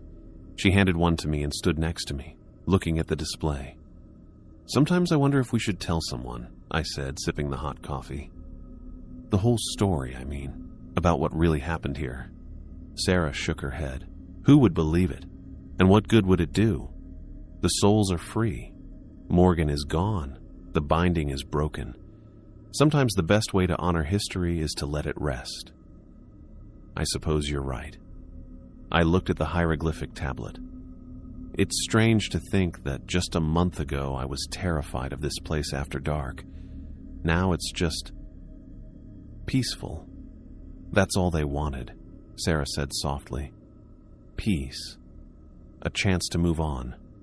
She touched the glass covering Lucy's embroidery sampler. My great-grandfather would be proud to know his family finally set things right. We stood in comfortable silence.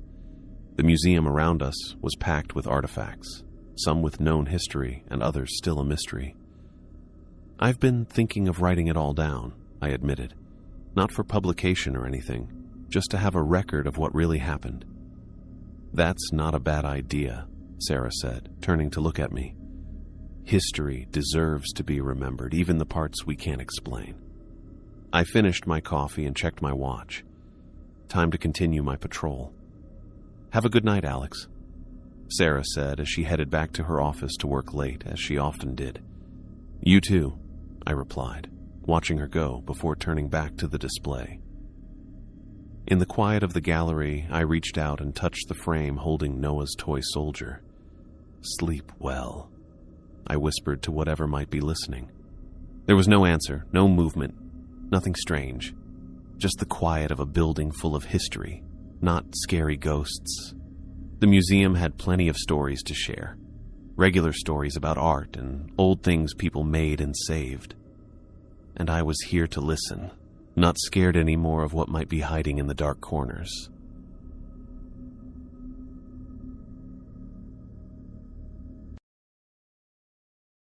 The plane touched down with a jolt that rattled my teeth. I gripped the armrests, knuckles white, as the small aircraft skidded across the icy runway before finally slowing to a crawl. Outside the frosted window, nothing but white stretched in every direction, broken only by the dark smudges of distant pine trees. Welcome to Whitmore, Alaska. Population. Who the hell knows?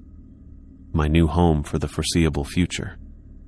I grabbed my duffel from the overhead compartment and followed the handful of other passengers down the narrow aisle.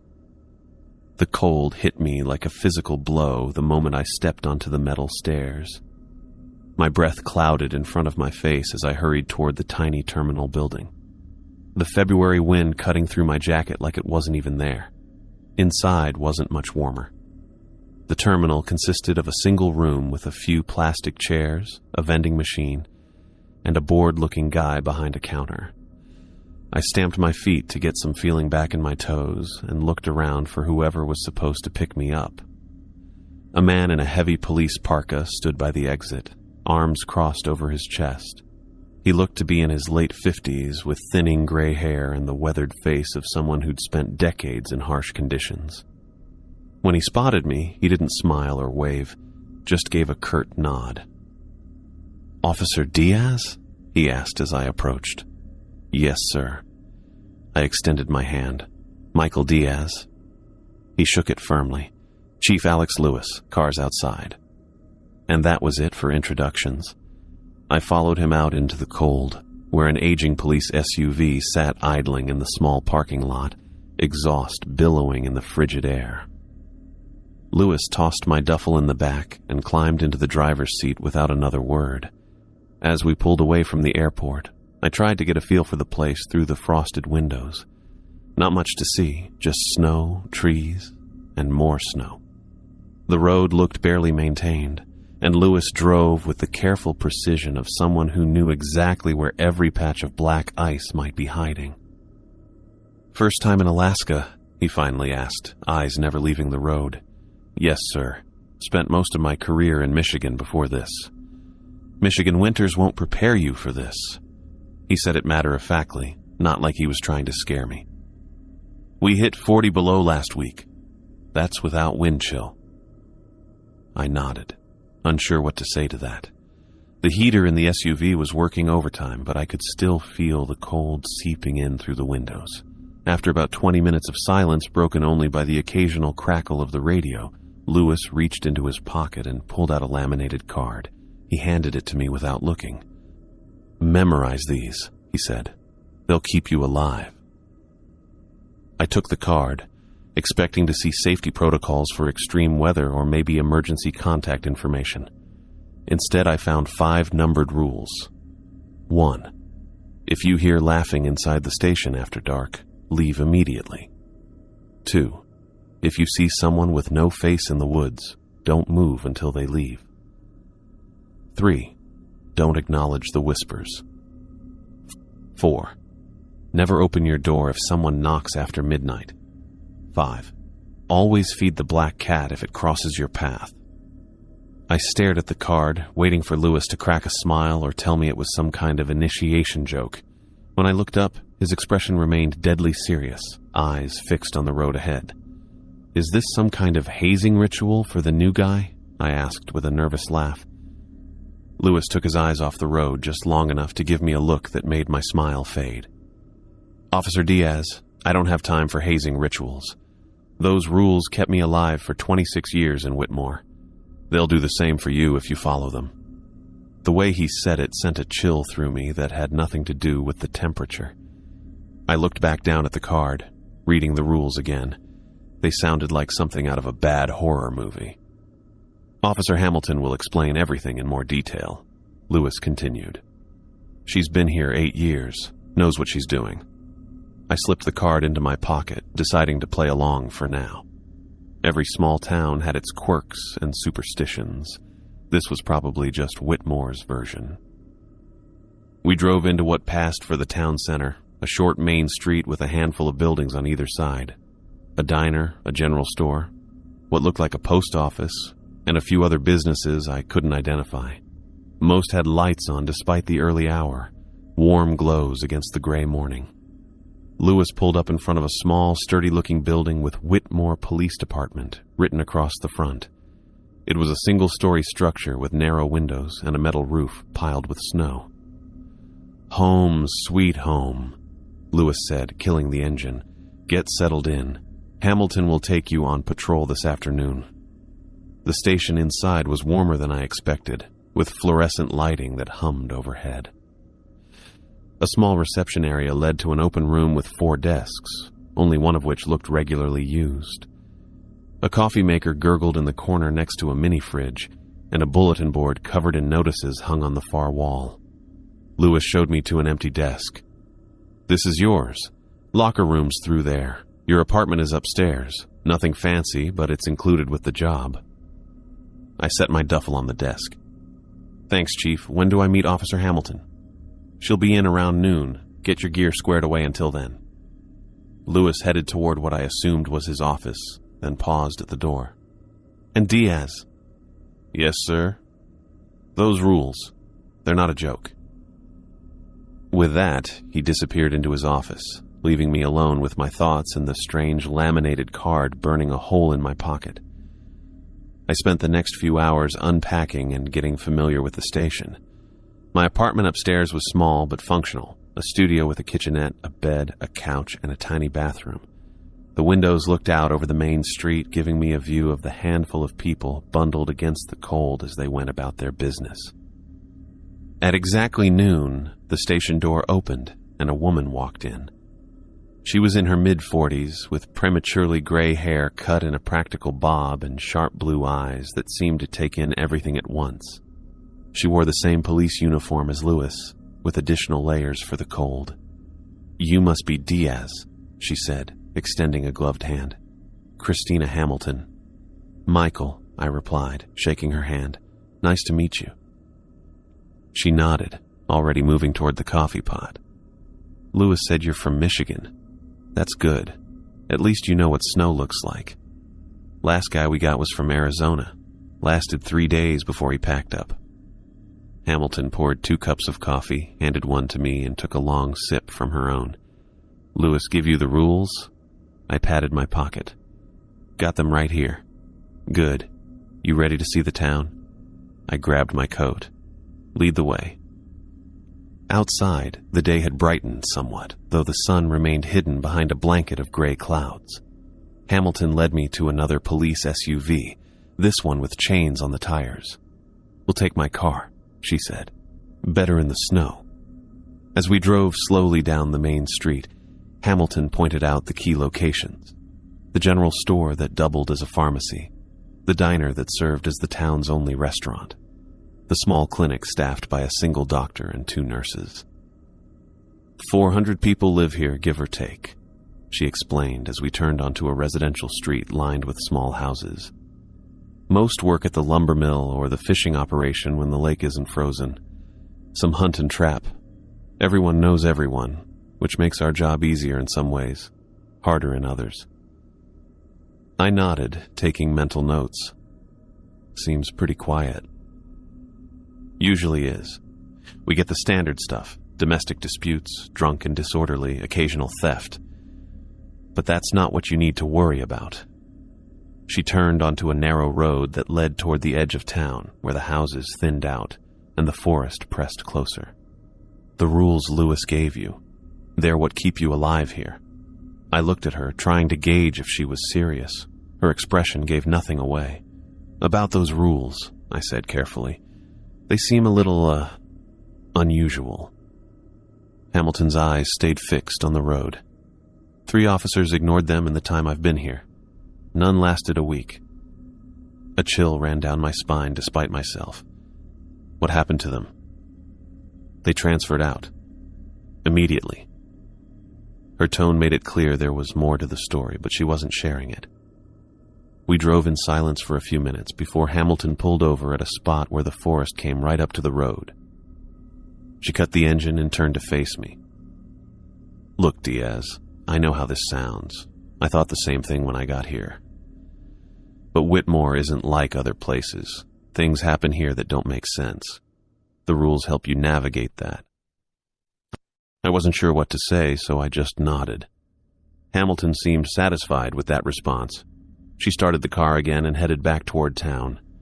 As we approached the police station, she slowed the car to a crawl and pointed at the building. Rule number 1 is the most important, she said, her voice deadly serious.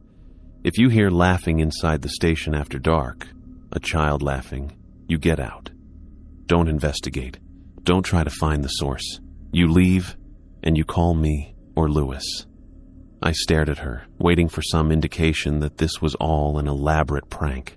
Her face remained grave, eyes fixed on mine with an intensity that made me uncomfortable. Got it, I said finally.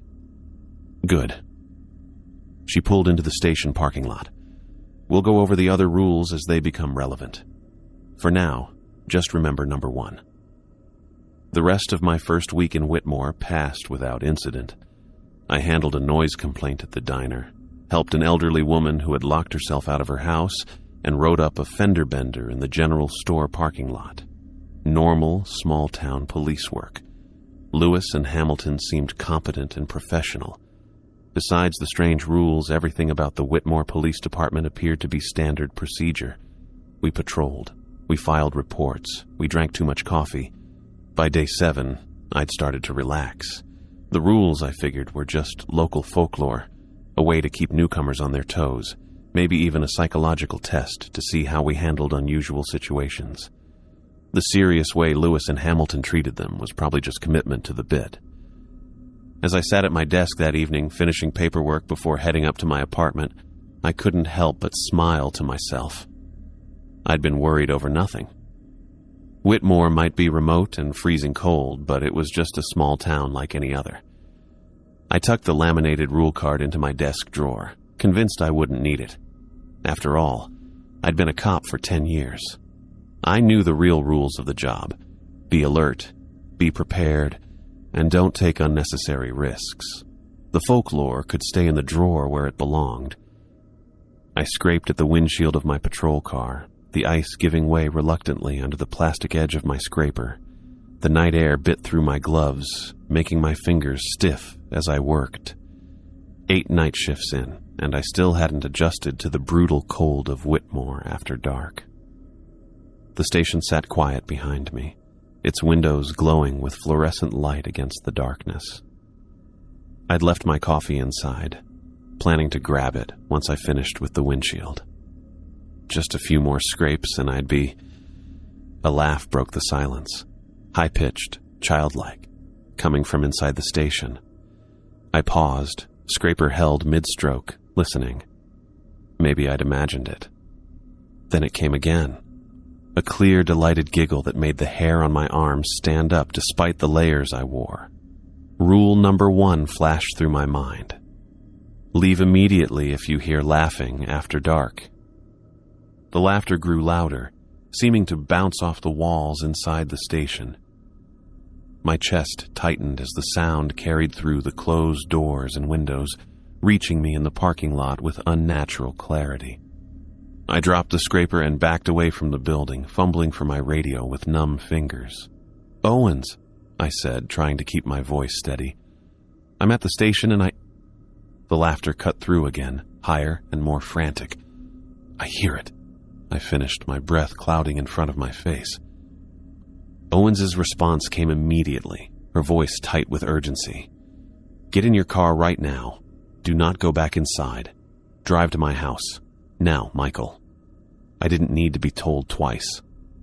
I yanked open the driver's door, slid inside, and started the engine.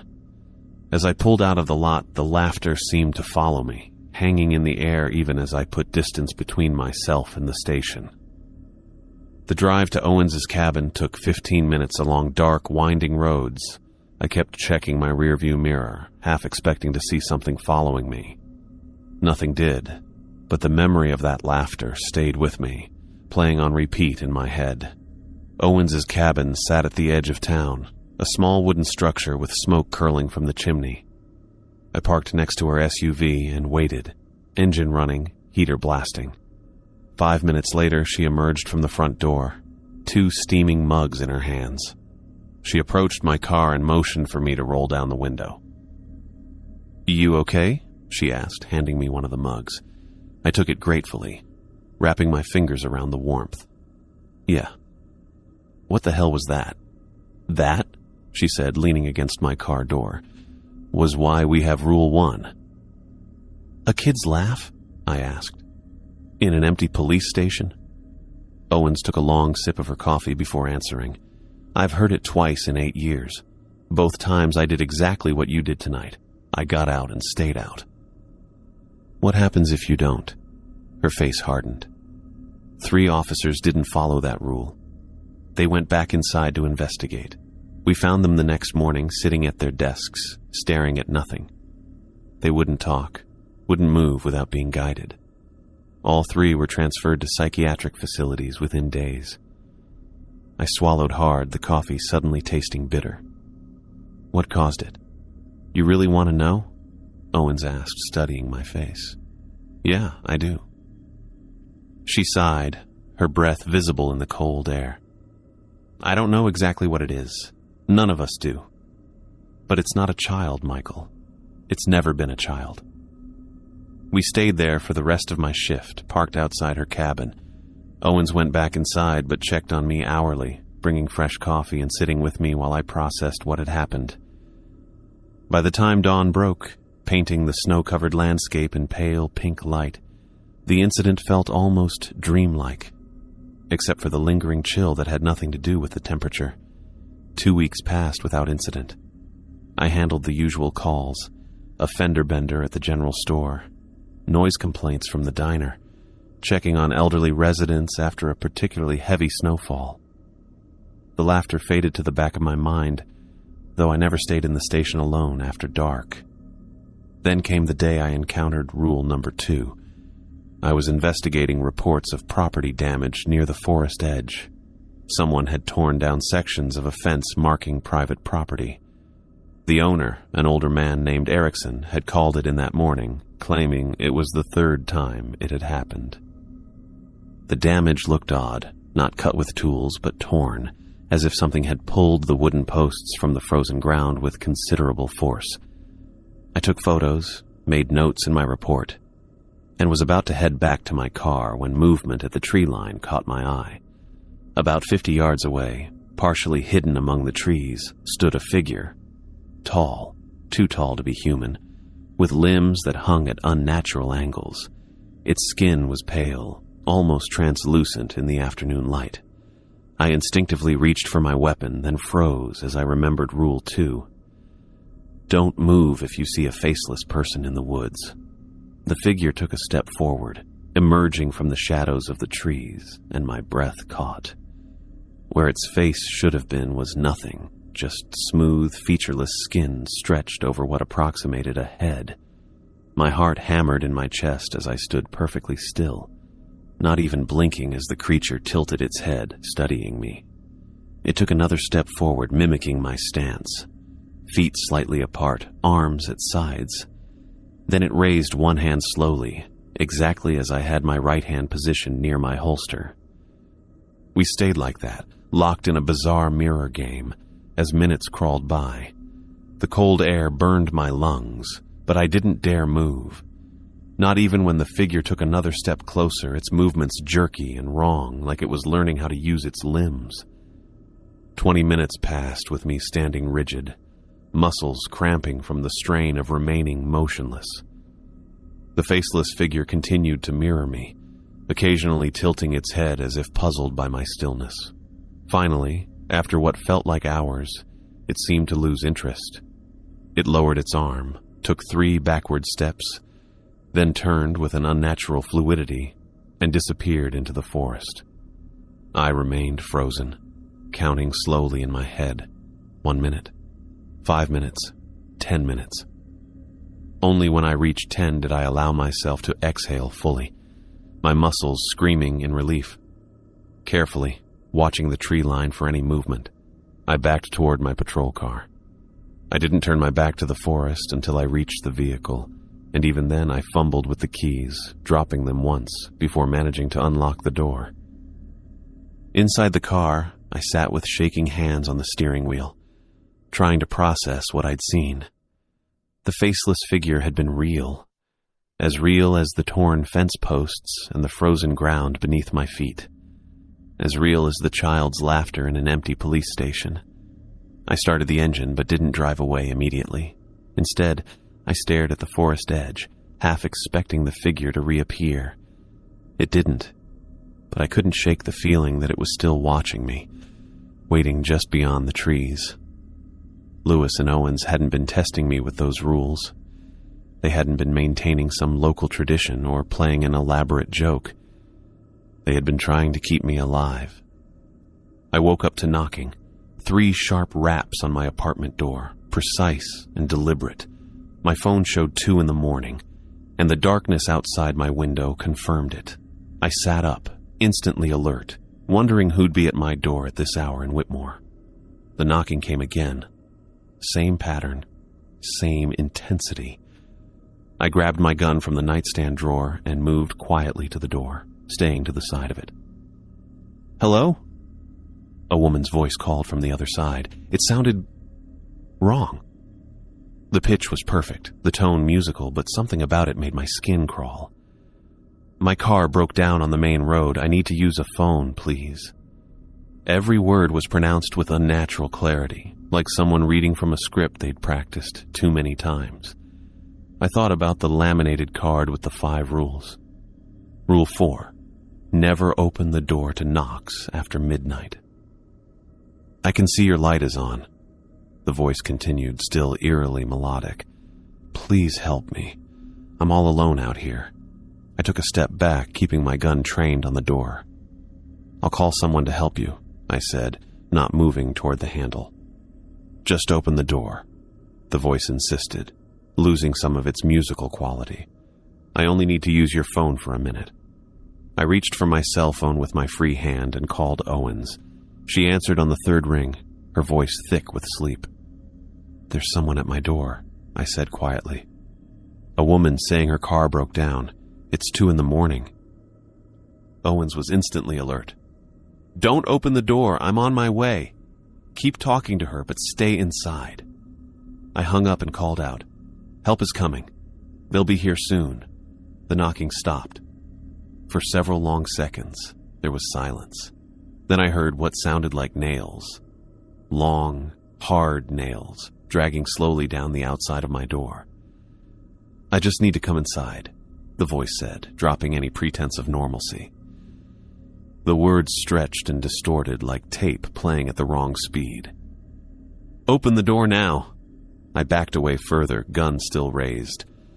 "Help is on the way." The scratching sound intensified, moving around the door frame. I heard wood splintering. "Let me in," the voice hissed, no longer even trying to sound human. "Let me in now." For 15 minutes, I stood in my living room, gun pointed at the door, listening to the scratching and occasional hissing demands. Then I heard Owens's SUV pull up outside, its engine cutting through the night silence. The scratching stopped immediately. Heavy footsteps came up the stairs to my apartment. Then Owens knocked. "Diaz? It's me." I checked through the peephole before opening the door. Owens stood there in her police jacket, hand on her holstered weapon, looking past me into the apartment. "You okay?" she asked, stepping inside. "Yeah. Whatever it was, it left when it heard your car." Owens nodded and pulled out a flashlight, examining my door frame. "Look at this." Deep gouges ran along the wood around my door, 4 parallel lines that cut nearly half an inch into the solid frame. They ran all the way around, top to bottom, like something had been trying to claw its way in. "What the hell could do that?" I asked, running my fingers over the splintered wood. "We don't give it a name," Owens said, her face grim in the flashlight beam. "But it's tried this before. 3 years ago, a tourist, staying at the bed and breakfast, opened his door when it knocked." She paused. "We found pieces of him scattered across 3 rooms." I swallowed hard. "Jesus." "You did the right thing," she said, turning off her flashlight.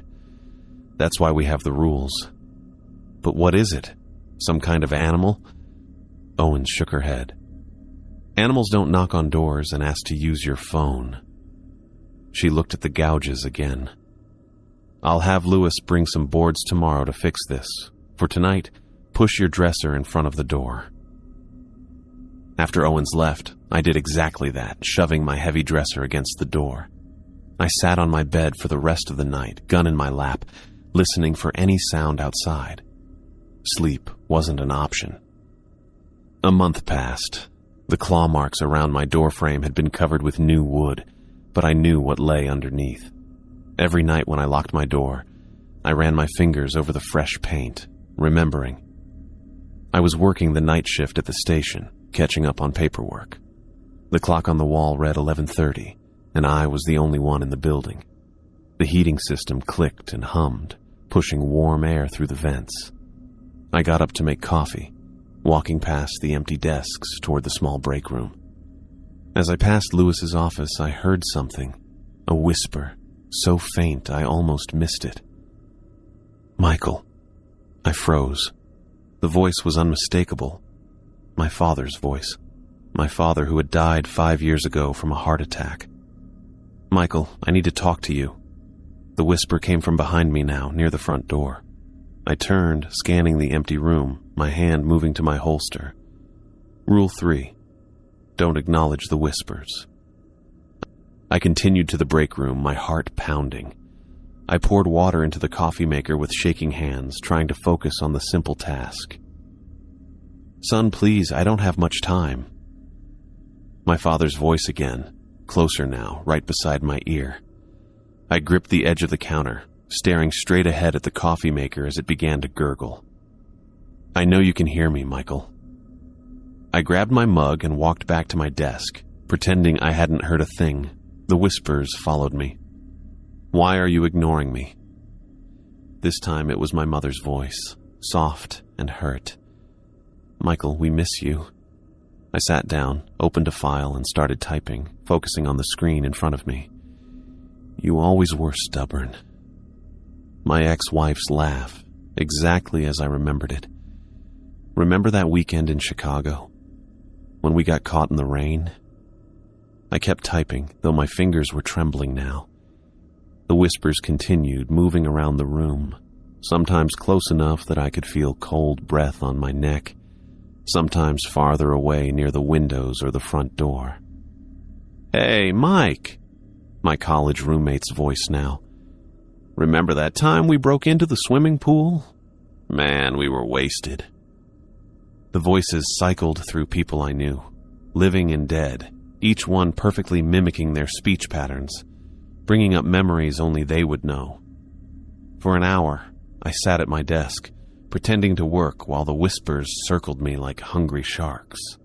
With steady hands, I picked up my phone and called Owens. "The whispers," I said when she answered. "They're here." "Don't respond to them," she said immediately.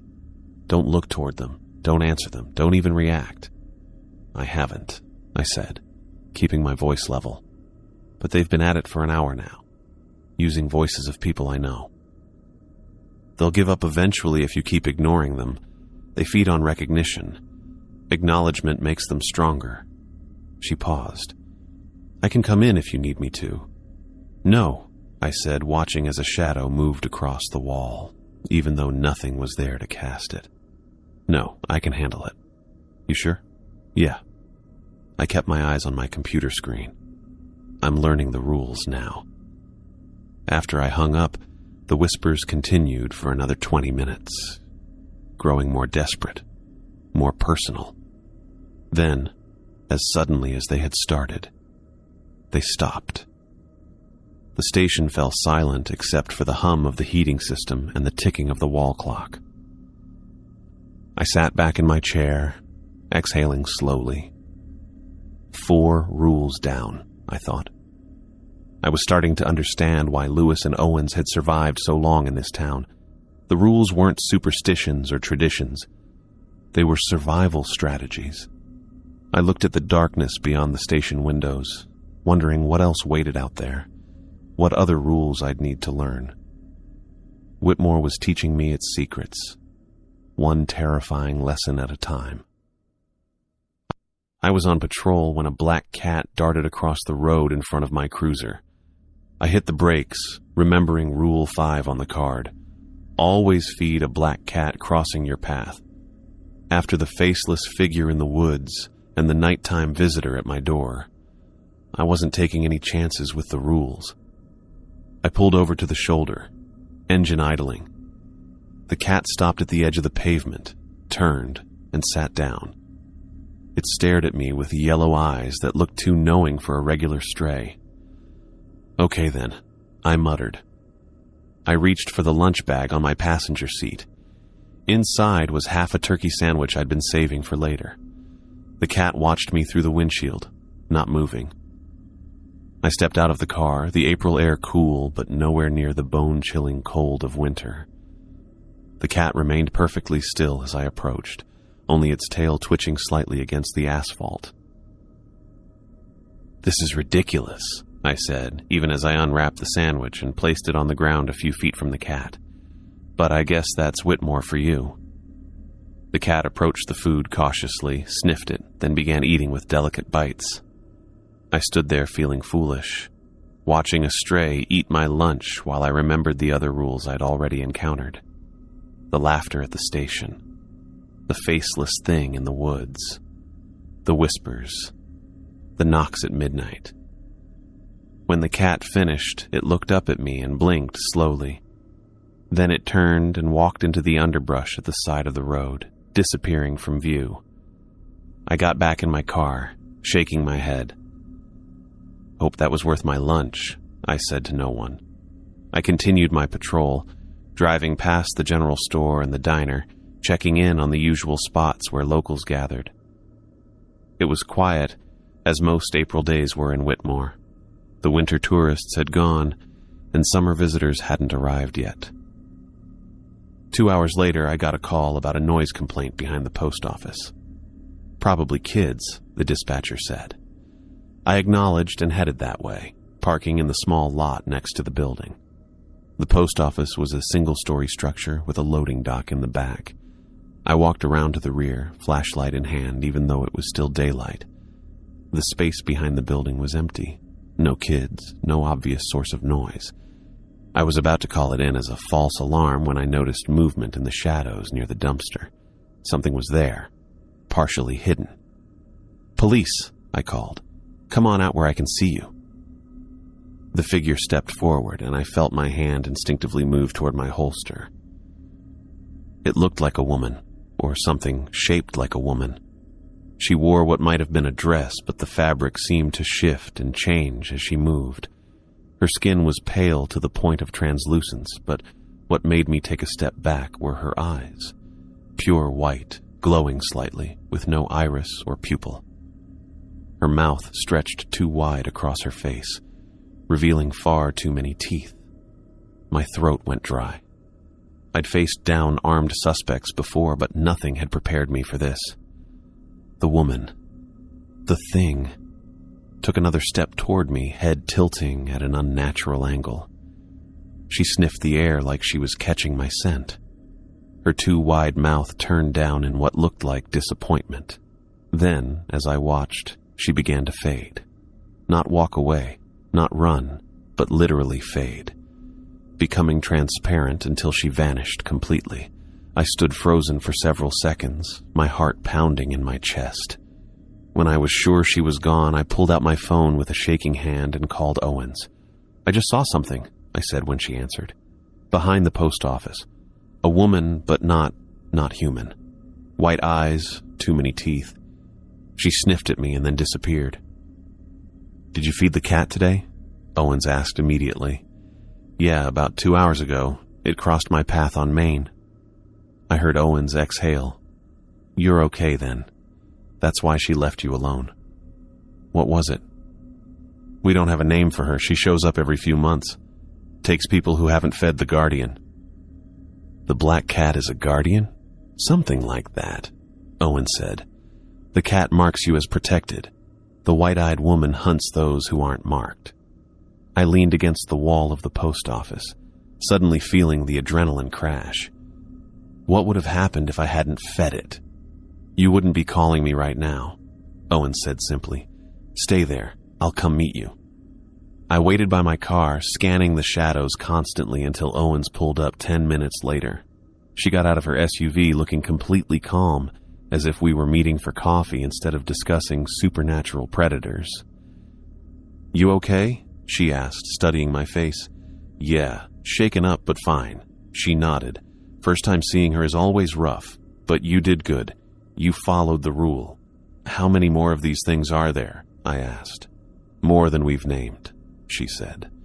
"Some we see regularly, others only show up every few years." "And the rules keep us safe?" "Most of the time." She looked around the empty lot. "Sometimes new things show up that we don't have rules for yet. That's when it gets tricky."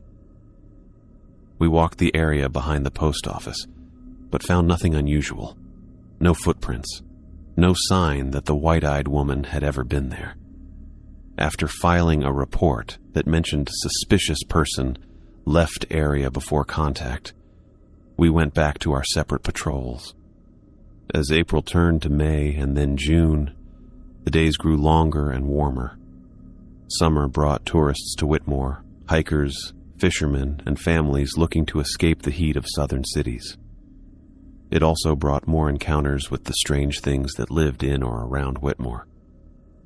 On a warm evening in late June, I responded to a call from the Pinewood Inn, the town's only hotel. A family of 4 from California was checking out 3 days early, insisting their room was haunted. When I arrived, the father was loading suitcases into their rental car while the mother kept the 2 children close. "Officer," the man said when he saw me. "Thank God. We need to leave this place." "What happened?" I asked, keeping my tone professional and calm. The woman stepped forward. "We saw my mother last night, standing behind a tree when we were walking back from dinner." "Your mother?" I asked. "She died 3 years ago," the woman said, her voice breaking. "But it was her. She was waving at us from the woods. My husband saw her too." I nodded, keeping my expression neutral. I understand how upsetting that must have been. "You don't understand," the husband cut in. "We all saw her, even the kids. And when we got back to the room, there were scratching sounds at the window all night. We were on the 2nd floor. I helped them finish loading their car, took a brief statement, and watched them drive away, promising to follow up. I knew I wouldn't. There was nothing to follow up on, just another family who had glimpsed the reality of Whitmore. The next week, Owens and I escorted a solo tourist back to the bus stop after he reported something following him back to his hotel room. "It kept scratching at my window all night," he said, clutching his backpack to his chest as we drove him to the edge of town, and whispering my name. How did it know my name? "Probably just the wind," Owens said smoothly. "These old buildings make all kinds of noises." "It wasn't the wind," he insisted. "It knew things about me, private things." We watched him board the bus, his face pale and drawn. As the bus pulled away, Owens turned to me. "They never believe us when we tell them it's nothing," she said. "But they also wouldn't believe the truth. Which is that Whitmore exists in a place where normal rules don't apply." She gestured to the forest that surrounded the town. "The boundaries are thin here. Things cross over that shouldn't." I thought about the faceless figure in the woods, the whispers that knew my father's voice, the white-eyed woman, and the black cat that had saved me from her. "Why here?" I asked. "Why Whitmore?"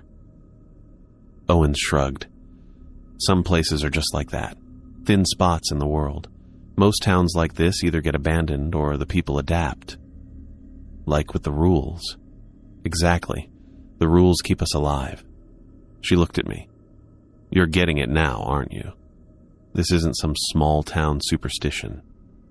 I nodded slowly. "I'm getting it." As we drove back into town, I watched the trees along the road, wondering what else was out there, watching us. I thought about the family who saw their dead grandmother, the tourist who heard whispers knowing his secrets, and all the other reports that would never make it into official police records.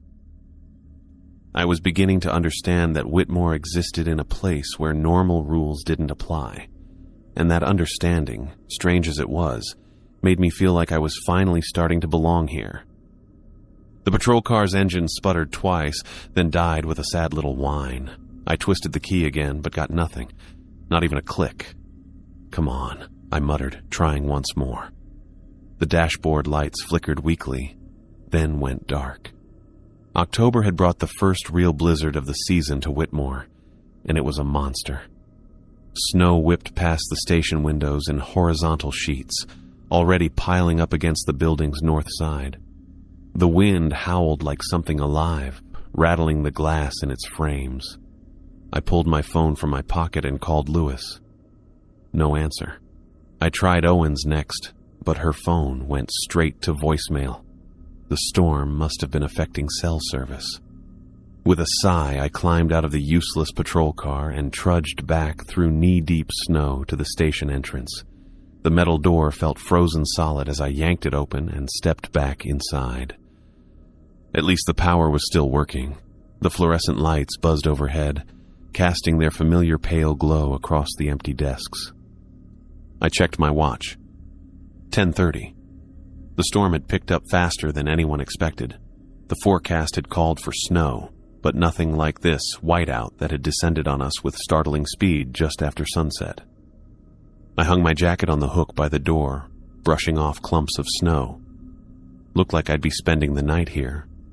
Not ideal, but not the end of the world either. The station had a small cot in the back room for situations exactly like this one. I made a fresh pot of coffee, then settled at my desk to catch up on paperwork. The wind outside grew louder, occasionally making the building creak and groan around me. Every few minutes, I'd glance at the windows, watching snow pile up against the glass. By 11:30, I'd finished my reports and was starting to think about setting up the cot. I stood, stretched, and walked to the small break room to rinse my coffee mug. That's when the lights flickered, once, twice, before steadying again. "Great," I said to the empty room. "Just what I need." I found a flashlight in my desk drawer just in case and set it nearby.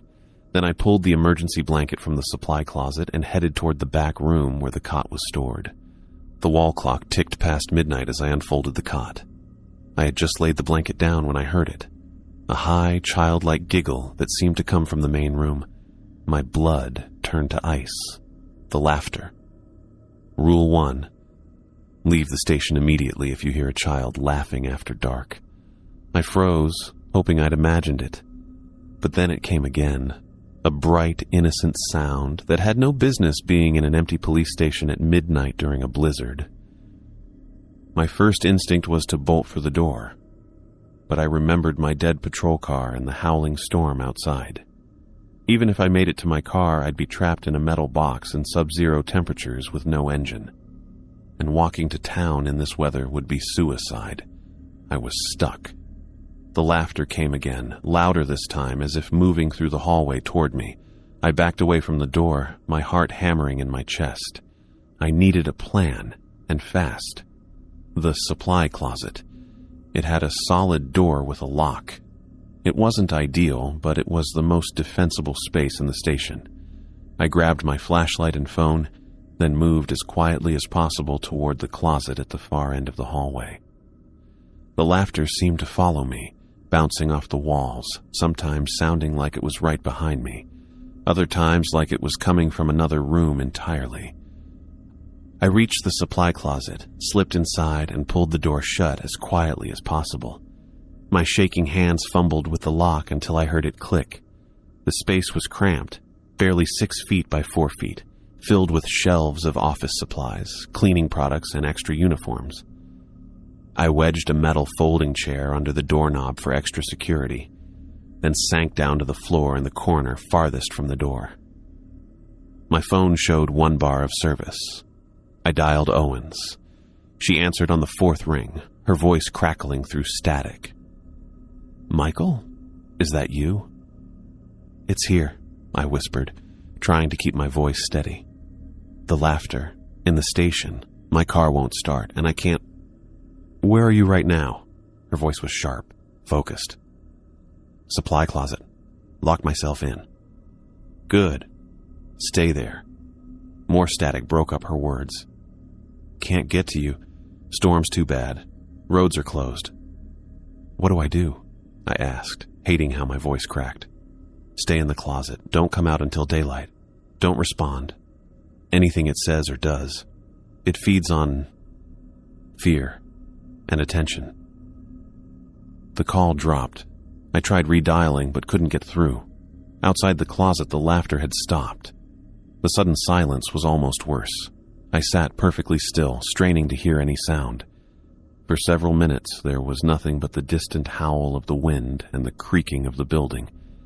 Then came footsteps, light, almost delicate. They moved slowly down the hallway, pausing occasionally before continuing. They didn't sound like adult footsteps. Too light, too quick. I held my breath as they approached the closet door, then stopped right outside.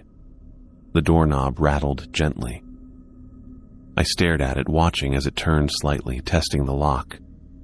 The chair wedged beneath it shuddered but held firm. "Officer?" A child's voice, sweet and innocent, called through the door. "Can you help me? I'm lost." I pressed my hand over my mouth, not trusting myself to remain silent otherwise. "I know you're in there," the voice said.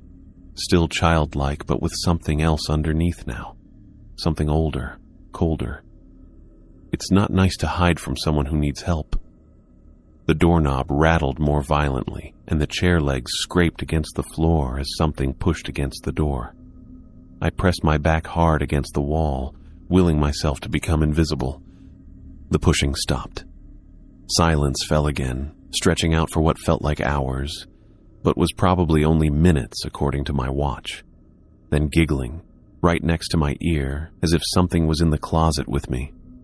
I jerked away, sweeping my flashlight beam around the small space. Nothing. I was alone. But the laughter continued, sometimes seeming to come from all directions at once, sometimes whispering directly into my ear. This pattern continued for hours. Sometimes footsteps and laughter. Sometimes silence that stretched my nerves to breaking.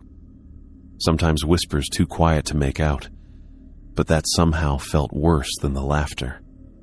Twice more, something tried the door handle, pushing hard enough to make the chair creak in protest. At 4 a.m, something scratched at the door, long, slow drags that sounded like nails on wood. The sound went on and on until I wanted to scream just to make it stop. I checked my phone constantly, watching the minutes crawl by. 5 o'clock, 5:30. The battery dipped below 20% and I turned it off to conserve what was left. By 6, my legs had gone numb from sitting on the hard floor, and my back ached fiercely, but I didn't dare move or make a sound. Outside, the footsteps continued their irregular pattern, sometimes rushing past the door, sometimes stopping to listen. At 6:45, I noticed a change. The quality of light seeping under the door had shifted, no longer the harsh fluorescent glow of the station lights, but something softer, grayer. Dawn was breaking. The footsteps receded down the hallway. The laughter came one last time, fainter now, before fading completely. For 30 more minutes, I sat perfectly still, listening. Nothing. When my watch showed 7:30, I finally dared to move the chair and unlock the door. My legs nearly buckled as I stood, pins and needles shooting through my feet. I pressed my ear to the door, listening for any sound beyond the normal creaks of the building. Nothing. Slowly, I turned the knob and eased the door open an inch. The hallway was empty, lit by the gray morning light filtering through the windows. I opened the door wider and peered out. The station looked exactly as I had left it, desks in their places, papers stacked neatly, coffee pot where I'd left it in the break room. I stepped into the hallway on shaking legs, half expecting to hear that terrible laughter again. But the only sound was the diminished howl of the wind as the storm began to ease. I checked every room, every corner of the station. Nothing was disturbed. Nothing was out of place. If not for my aching body and the chair still sitting in the supply closet, I might have convinced myself I'd imagined the whole thing. The snow had stopped falling, though drifts reached halfway up the windows. I turned my phone back on and called Owens. This time the call went through clearly. "You okay?" she asked immediately. "Yeah," I said, my voice hoarse. "It's gone now. Stay there. I'll come get you as soon as the plows clear Main Street." 2 hours later, she arrived with coffee and a grim expression. We didn't talk much as she drove me home. What was there to say? We both knew what had happened. The days and weeks that followed blurred together. Fall gave way to winter, and winter to spring. Before I knew it, a year had passed since I'd first arrived in Whitmore. My first anniversary in town came on a clear day in late April. I sat at my desk in the station, looking out at the main street where locals went about their business under a bright blue sky. So normal, so ordinary looking. But I knew better now. I knew about the faceless figures in the woods, and the thing that knocked on doors after midnight. I knew about the whispers that called your name, and the white-eyed woman who hunted those who hadn't fed the guardian cat. I knew about the laughter that filled empty rooms after dark, and I understood now why Owens had stayed for 8 years, despite everything she'd seen and experienced. Someone had to be here. Someone had to know the rules and enforce them. Someone had to protect the people of Whitmore from the things that lurked just beyond the edges of normal reality. I pulled open my desk drawer and took out the laminated card Lewis had given me on my first day. The 5 rules. Such simple sentences for such vital information. I ran my thumb across the plastic surface, thinking of how I'd nearly dismissed them as superstition or hazing. "Coffee?" Owen stood in the doorway holding 2 steaming mugs. "Thanks." I took one from her, the warmth seeping into my hands. "1 year down," she said, leaning against the doorframe. "Thinking of transferring out yet?" I looked at her, then back at the card in my hand. I thought about the family at the Pinewood Inn who'd seen their dead grandmother waving from the trees, about the tourist we'd escorted to the bus stop after something had whispered his secrets through his window all night, about the 6 hours I'd spent locked in a supply closet while something that laughed like a child but wasn't a child at all had tried to get to me. I thought about all the reports we'd never file and all the things the people of Whitmore would never know about what we did to keep them safe. "No," I said, putting the card back in my drawer. "I'm staying." Owens nodded, a small smile crossing her face. "Good. We need you here." She left me with my coffee and my thoughts. Outside, the sun shone on ordinary people living ordinary lives, never knowing what moved in the shadows when they weren't looking, never knowing what rules kept them safe. That was the job. That was my job now. To know the rules, to enforce them, to stand between the people of Whitmore and whatever waited in the darkness beyond. I got the call about the markings around 7 in the morning, just as I was pouring my first cup of coffee. Lewis's voice on the phone was tense, more clipped than usual. "Need you at the general store?" he said. "Some kind of vandalism overnight." I grabbed my jacket and headed out. The morning air bit at my exposed skin, the kind of cold that made your nostrils stick together when you breathed in. January in Whitmore was brutal, but I'd gotten used to it over the past year. The general store sat in the center of town, its wooden facade weathered by decades of harsh Alaskan winters. As I pulled up, I spotted Lewis standing outside with Stan Miller, the store owner. They both looked up at something above the entrance. "Morning," I said, walking up to them. "What have we got?" Lewis pointed to the area above the door. "Take a look." Carved into the wooden frame was a symbol I'd never seen before, a series of interconnected lines forming what looked like a twisted tree, or maybe a hand with too many fingers. The cuts were precise, deep, made with something sharper than a pocket knife. "When did you notice this?" I asked Stan. "Just opened up about 30 minutes ago. Wasn't there when I closed last night at 8. I pulled out my phone and took several photos of the marking. Something about it made my skin crawl, though I couldn't explain why. It wasn't particularly threatening, just lines carved in wood, but looking at it too long made me feel like I was getting dizzy. "Anyone see anything? Security cameras?" Stan shook his head. "Camera's been broken since that storm last month. Haven't gotten around to replacing it." Lewis touched my shoulder. "This isn't the only one. Got reports of similar markings at the post office and the clinic." I spent the next hour checking both locations. The symbol at the post office was painted on the front window in something dark red that I hoped wasn't blood.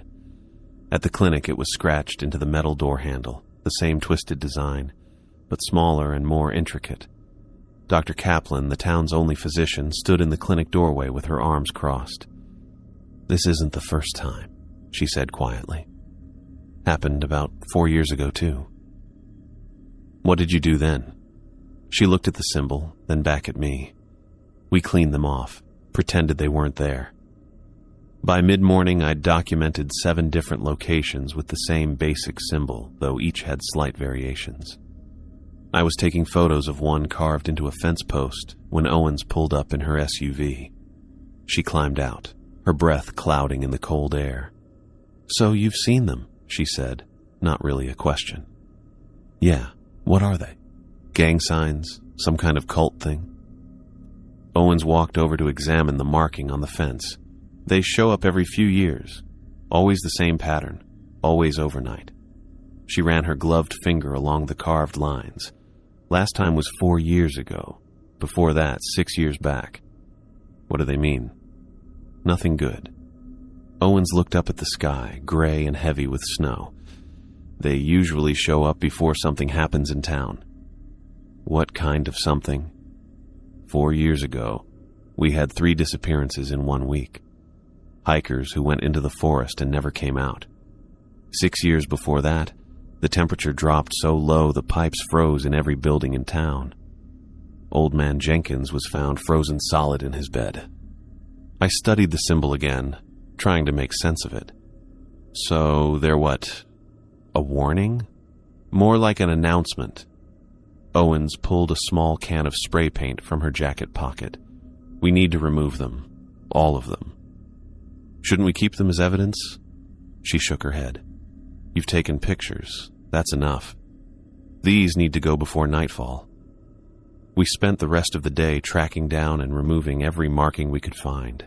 Owens had a system. Spray paint for the ones on walls, sandpaper for wooden surfaces, and a metal file for the few carved into metal. By late afternoon, we'd found and removed 15 of them. "Is that all of them?" I asked as we finished scrubbing the last one from the side of the diner. "Probably not," Owen said, tossing the used rag into a garbage bag. "But it's what we can see. The important thing is we got the public ones. What happens now?" Owens looked at her watch. "Now you go on patrol. Keep an eye out for anything unusual." "More unusual than mysterious symbols appearing overnight?" She didn't smile. "Much more unusual. Keep your radio on. Don't engage with anything that doesn't look human. Remember Rule 3. Rule 3. Don't acknowledge the whispers." I'd had enough experience with that one already. "What about you?" I asked. "I'm going to check on some of our more vulnerable residents. Make sure they know to stay inside tonight." I started my patrol at 6, just as darkness settled fully over Whitmore. The streets were already empty. People in town tended to stay home after dark in winter, supernatural entities aside. The cold was reason enough. My first loop around town was uneventful. I drove slowly, watching the houses and buildings, looking for any sign of the symbols returning or anything else out of place. The temperature gauge on my dashboard read -10. Brutal, but normal for January. By 8 o'clock, I'd completed 2 full circuits of the town and was starting my third when I noticed something strange. The temperature display had dropped to -15. 10 minutes later, it read -20. I pulled over and called Owens. "Temperature's dropping fast," I told her. "Down to 20 below and falling." "Where are you?" Her voice was tight. "Near the elementary school." "Stay in your car. Keep moving but slowly. If you see anything, shapes, movements, anything that shouldn't be there, don't look directly at it. And whatever happens, don't get out of your car." By 9, the temperature had plummeted to 30 below. My car heater was working overtime, and still I could feel the cold seeping in through the windows. The windshield kept trying to frost over, forcing me to run the defroster constantly. That's when I saw it. A dark shape moving between the houses across from the school. At first I thought it might be a person, but it moved wrong. Too fluid, too fast. As it passed by a window, frost patterns bloomed across the glass, spreading like living things. I remembered Rule 3 and kept driving, not acknowledging what I'd seen. More shapes appeared as I continued my patrol. Dark, flowing forms that seemed to glide rather than walk. They moved from house to house, pausing at windows and doors. At the Johnson place, I saw one of the shapes press against the front door. Frost spread across the wood in intricate patterns, and for a moment, I thought it might somehow pass through. Then the porch light went out, and the shape moved on. I understood then. They were testing, looking for ways in. I pulled up to the first house where I'd seen activity and knocked on the door. Mrs. Patton, an elderly woman who'd lived in Whitmore for decades, answered with a shotgun in her hands. "It's Officer Diaz," I said quickly. "Just checking on you." She lowered the gun slightly. "You shouldn't be out tonight. I need you to stay inside, keep your lights off, and stay quiet. Don't respond to anything you hear outside." She nodded once, unsurprised. "Not my first winter in Whitmore, young man." I went to as many houses as I could, passing the same warning. Stay inside. Lights off. Keep quiet. The shapes seemed to avoid my car, moving away whenever I approached, but I could see them returning to houses after I'd passed. By midnight, the temperature had bottomed out at 40 below. My car struggled to stay running, the engine protesting the extreme cold. The shapes had grown more numerous. I counted at least a dozen moving through town, leaving frost patterns wherever they touched. At the Miller house, I saw the shapes gathering at the windows, frost spreading across the glass. Then a light came on inside, and I heard a child's voice. "Daddy, there's someone outside." The shapes pressed closer to the window. The frost patterns grew more intense, spreading faster. I pulled up to the house and hit my siren once. Just a quick burst. The shapes scattered, retreating into the darkness between houses. I went to the door and knocked urgently. Mr. Miller opened it, his face pale. "What's happening?" "Get away from the windows," I said. "Turn off all your lights. Keep everyone quiet." He nodded, fear in his eyes. The frost completely covering every window, sometimes it was toward me, since it had no discernible face or features, just a darker patch within darkness. I quickly turned off my flashlight and kept moving, heart pounding. Rule 3, don't acknowledge. Throughout the night, I drove slowly through town, watching the shapes test doors and windows, but never entering homes where people remained silent and still. In the houses where lights stayed on or voices could be heard, the frost patterns grew thicker, more complex, spreading across entire walls. Around 4 a.m, I noticed the shapes beginning to retreat. They moved back toward the forest edge, their numbers thinning. By 5, they were gone, and the temperature had begun to rise, creeping back up to 20 below, then 15. Dawn broke around 8, pale winter light washing over Whitmore. The frost patterns remained on windows and doors throughout town, but they were already beginning to melt in the relative warmth of day. I drove back to the station, exhausted from the night's patrol. As I approached the building, something caught my eye. Fresh marks on the station door. I parked and went to investigate. 3 new symbols had been carved into the wood overnight. The same twisted pattern we'd spent the day removing, but larger, more elaborate. They hadn't been there when I'd left for patrol. I stood looking at them, a chill running through me that had nothing to do with the cold. Whatever had put these here had done it while I was driving around town, while I was watching the shapes test doors and windows. Or maybe the shapes themselves had done it. I took out my phone and took pictures of the new symbols, then called Owens. We'd removed them once. We'd do it again. But I couldn't shake the feeling that this was just the beginning of whatever the symbols had come to announce. I woke up to my phone blaring on the nightstand. Fumbling in the dark, I grabbed it, squinting at the screen that showed Owens calling. The clock read 4:38 in the morning. "Diaz," I answered, voice rough with sleep. "We've got a situation." Owens sounded wide awake, tense. Tourist family went hiking yesterday afternoon, never came back to their rental cabin. The Hendersons, mom, dad, 2 kids, 11 and 14. I sat up, already reaching for the lamp. They went into the forest? After all the warnings? Dad's some kind of nature photographer. Thought the local superstitions would make for an interesting story to go with his pictures. The disgust in her voice matched what I was feeling. They were explicitly told not to go past the marked trails. The rental owner made them sign a waiver. "Of course he did," I muttered, pulling on my pants one-handed. "Where are you now?" "Station. Lewis is calling people. We need a search party, people who know what they're doing out there." I grabbed my jacket. "I'll be there in 10. The drive to the station took 7 minutes through empty streets. The sky was still pitch black, stars visible in patches between clouds. Whitmore slept, unaware of what was happening. Inside the station, I found Owens and Lewis with 5 locals I recognized.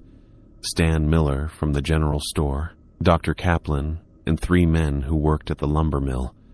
All of them wore serious expressions and carried heavy-duty flashlights. "Diaz." Lewis nodded at me. "Good. We're all here." He spread a map across the desk. The Hendersons told their rental owner they planned to hike this trail, then set up camp around here. He pointed to an area well beyond the safe hiking paths, deep in the section of forest we all knew to avoid. Stan Miller shook his head. "That's bad territory. Really bad." "Which is why we warned them," Lewis said. "Multiple times." "What's the plan?"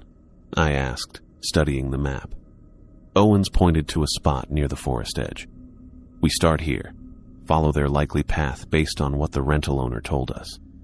We stay together, no exceptions. She looked at each person in turn. Everyone here knows the rules. If you see something, say something. If you hear something that isn't one of us, ignore it. No one wanders off alone. Period. Everyone nodded. These weren't random volunteers. These were people who knew Whitmore's secrets, who understood what lived in those woods. "Let's move," Lewis said. "We've got maybe 3 hours before sunrise, and I want to be out of those woods by then, if possible." We took 2 vehicles to the trailhead, Lewis's SUV and Owens's patrol car. The temperature was in the low 30s, cold but not unbearable with our layers. Each of us carried a pack with basic supplies, first aid kits, and extra batteries. The lumbermill guys had brought along machetes, which no one questioned. At the forest edge, we gathered in a tight circle. Lewis gave final instructions, his breath visible in the beam of his flashlight. "Radio check every 15 minutes. We move as a unit. Any sign of the family, we call it in immediately." The forest swallowed us as we moved past the tree line. Our flashlights cut through darkness that seemed thicker than normal, beams catching on tree trunks and undergrowth. The trail was clear for the first mile, packed dirt marked by occasional signs warning hikers not to proceed further. Of course, the Hendersons had ignored those warnings. "Tracks here?" One of the mill workers, Jack, I remembered, pointed to broken branches and footprints in the soft earth where the family had left the main path. We followed their trail for another hour, moving deeper into the forest. The trees grew thicker, closer together. Sounds changed. Fewer normal forest noises, more silence punctuated by occasional rustling that seemed to come from everywhere and nowhere. "They came this way for sure," Owen said, crouching to examine fresh tracks. 4 sets of prints, 2 adults, 2 children. The sky had begun to lighten slightly, but the forest remained dark. We pushed on, following the increasingly erratic path the family had taken. They'd started out moving purposefully, but had begun to zigzag, as if unsure which direction to go. "Look," I said, pointing my flashlight at a tree with a strange mark carved into it, similar to the symbols we'd found around town months ago.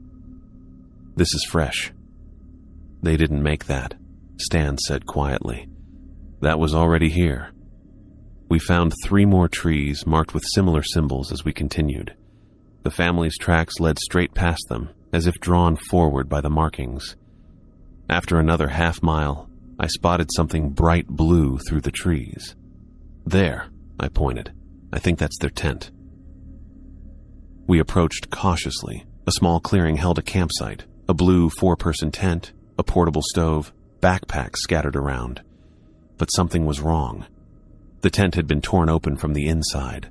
Long rips in the fabric gaped like wounds, the sleeping bags inside thrown about. No blood, but the scene screamed violence. "Jesus," one of the mill workers whispered. I circled the campsite, sweeping my flashlight across the ground. That's when I noticed the tracks. Some looked almost human. Footprints, but wrong. Too long. Toes stretched out like fingers. Others were definitely not footprints at all, but handprints with impossibly elongated fingers, pressed deep into the soft earth. "Owens," I called, keeping my voice low. "Look at these." She crouched beside me, her face grim as she examined the prints. "They're fresh." She crouched beside me, her face grim as she examined the prints. "They're fresh. Made within the last 12 hours. "What makes prints like these?" I asked, though I wasn't sure I wanted the answer. Owen shook her head. "Nothing you want to meet." She stood up. "The tracks lead that way." The strange prints formed a clear trail heading deeper into the forest, away from the established paths. The family's normal human footprints were mixed in. Adults and children running, based on the depth and spacing. Lewis gathered everyone around. "We need to follow these tracks, but stay tight. No one gets more than 10 feet from the group." We moved forward in formation, flashlights sweeping the ground and trees around us. The forest grew quieter with each step, the normal sounds of birds and insects completely gone. Even the wind seemed to die, leaving us in a bubble of silence broken only by our own breathing and footsteps. The tracks led us through increasingly dense forest for almost a mile before the trees suddenly opened up. We found ourselves at the edge of a perfectly circular clearing about 50 feet across. The trees around it stood at unnaturally even spacing, like they'd been planted deliberately to form the circle. "I've been in these woods for 30 years, Stan whispered. "Never seen this place before." In the center of the clearing, the family's possessions lay arranged in a spiral pattern. Clothes, shoes, watches, phones, wallets, even the children's stuffed animals, all laid out with careful precision. "Don't touch anything," Lewis warned as we approached. I studied the spiral. At its center sat a family photo in a small frame, the Hendersons smiling on a beach somewhere, looking happy and normal. I recognized them from the description. Father with a beard, mother with long brown hair, teenage son and younger daughter. The glass of the frame had been shattered, the photo underneath untouched. "Where are they?" Dr. Kaplan asked, looking around the clearing. That's when I heard it. The same high-pitched giggle I'd heard at the station months ago. Child's laughter coming from everywhere and nowhere at once. "Nobody move," I said quietly. Nobody respond. The laughter circled us, joined by whispers too faint to make out words, but somehow familiar. I kept my eyes on the spiral of possessions, refusing to look toward the sounds. "We should split up," Jack suddenly announced, his voice flat. "Cover more ground." I turned to look at him. His eyes were fixed on the tree line, and he took a step away from our group. "No," Lewis said firmly. We stay together. "I think I see something over there," Stan said, also stepping away. "Just going to check." Something was very wrong. Two more of our group began drifting in different directions, eyes vacant, ignoring Lewis's commands to stay put. Owens grabbed my arm, her fingers digging in hard enough to hurt. "We need to leave, now," she hissed. "But the family," I started. "They're gone," she cut me off. "And we will be too if we don't move." The whispers grew louder, and the laughter changed, becoming deeper, more adult. The 3 mill workers were already at the edge of the clearing, each heading in a different direction into the trees. "Jack, Pete, come back," Lewis called, but they showed no sign of hearing him. Dr. Kaplan started walking toward the center of the spiral. I grabbed his jacket, but he shrugged me off with surprising strength. "Michael, now!" Owens yanked me backward. "Lewis, we have to go." Lewis hesitated for just a second, then nodded sharply. "Back the way we came. Run." We turned and sprinted from the clearing, leaving the others behind. The whispers followed us, growing angrier, more insistent. The child's laughter morphed into something that sounded like screaming. I ran between Owens and Lewis, trying to follow the path we'd taken. The forest seemed different now. Trees closer together, undergrowth thicker, branches reaching like hands. I caught my jacket on something and tore free without looking back. Movement flickered between the trees. Pale shapes, too tall and thin to be human, kept pace with us just out of clear sight. I saw long limbs, stretched faces, fingers that dragged along the ground. They never fully emerged into view, staying in the shadows, but always visible enough to know they were there. "Don't look at them," Owens panted beside me. "Keep running." My lungs burned. Branches whipped at my face. I stumbled over roots but kept going, the sounds of pursuit growing closer. Lewis was a few steps ahead, his flashlight beam bouncing wildly as he ran. We broke through a dense patch of trees, and suddenly the path was clear again. The marked trail we'd started on hours ago. The pale figures stopped at the edge of the deeper forest, watching us with eyes I couldn't quite see but could feel. We didn't slow down until we reached the trailhead and our vehicles. I bent over, hands on my knees, gasping for breath. Owens leaned against her patrol car, face pale and slick with sweat. Lewis stood looking back at the forest, his expression grim. "The others," I managed between breaths. "They're gone," Lewis said flatly. "We can't just leave them," I argued, though my voice lacked conviction. I knew what I'd seen. "They were gone the moment they decided to walk away," Owens said. "Whatever's in there wanted them to separate from us, and it got what it wanted." The sky had lightened to early dawn gray. The forest looked almost normal in the growing light. Just trees and undergrowth. Nothing sinister. But I knew better now. "What about the family?" I asked. Lewis shook his head. "We'll report them missing, file the paperwork, but they're not coming back." This has happened before, I realized, looking between them. "Every few years," Owens confirmed. "Someone ignores the warnings, goes too deep. Sometimes we find parts of them. Usually nothing." We stood in silence for a long moment, the weight of what had happened settling over us. 5 people from our search party gone. A family of 4 vanished, and whatever took them was still out there, watching from the trees. "Let's go," Lewis finally said. "We need to tell the others what happened." As we drove away, I looked back one last time at the forest edge. For just a second, I thought I saw a small figure standing between the trees, a child-sized silhouette, hand raised as if waving goodbye. Then it stepped backward and was gone, leaving nothing but shadows and silent trees. I first noticed something was wrong when I spotted the white-eyed woman watching me from across the street. She stood completely still between the hardware store and the post office. Her 2 wide mouths stretched into that familiar, hungry smile. I'd fed the black cat that morning, watched it eat half my breakfast sandwich right in front of me, but the protection wasn't working anymore. I kept walking, pretending I hadn't seen her. My hand stayed close to my holster as I continued my patrol down Main Street. When I looked back, she was gone, but the cold feeling between my shoulder blades told me she hadn't gone far. The next day, the whispers started. I was filing reports at my desk when I heard my name from the supply closet. "Michael," the voice said, using my father's exact tone. "Come here, son." I kept typing, remembering Rule 3. Don't acknowledge the whispers. But they didn't stop when I ignored them. They grew louder, following me from room to room. By afternoon, they'd become a constant background noise.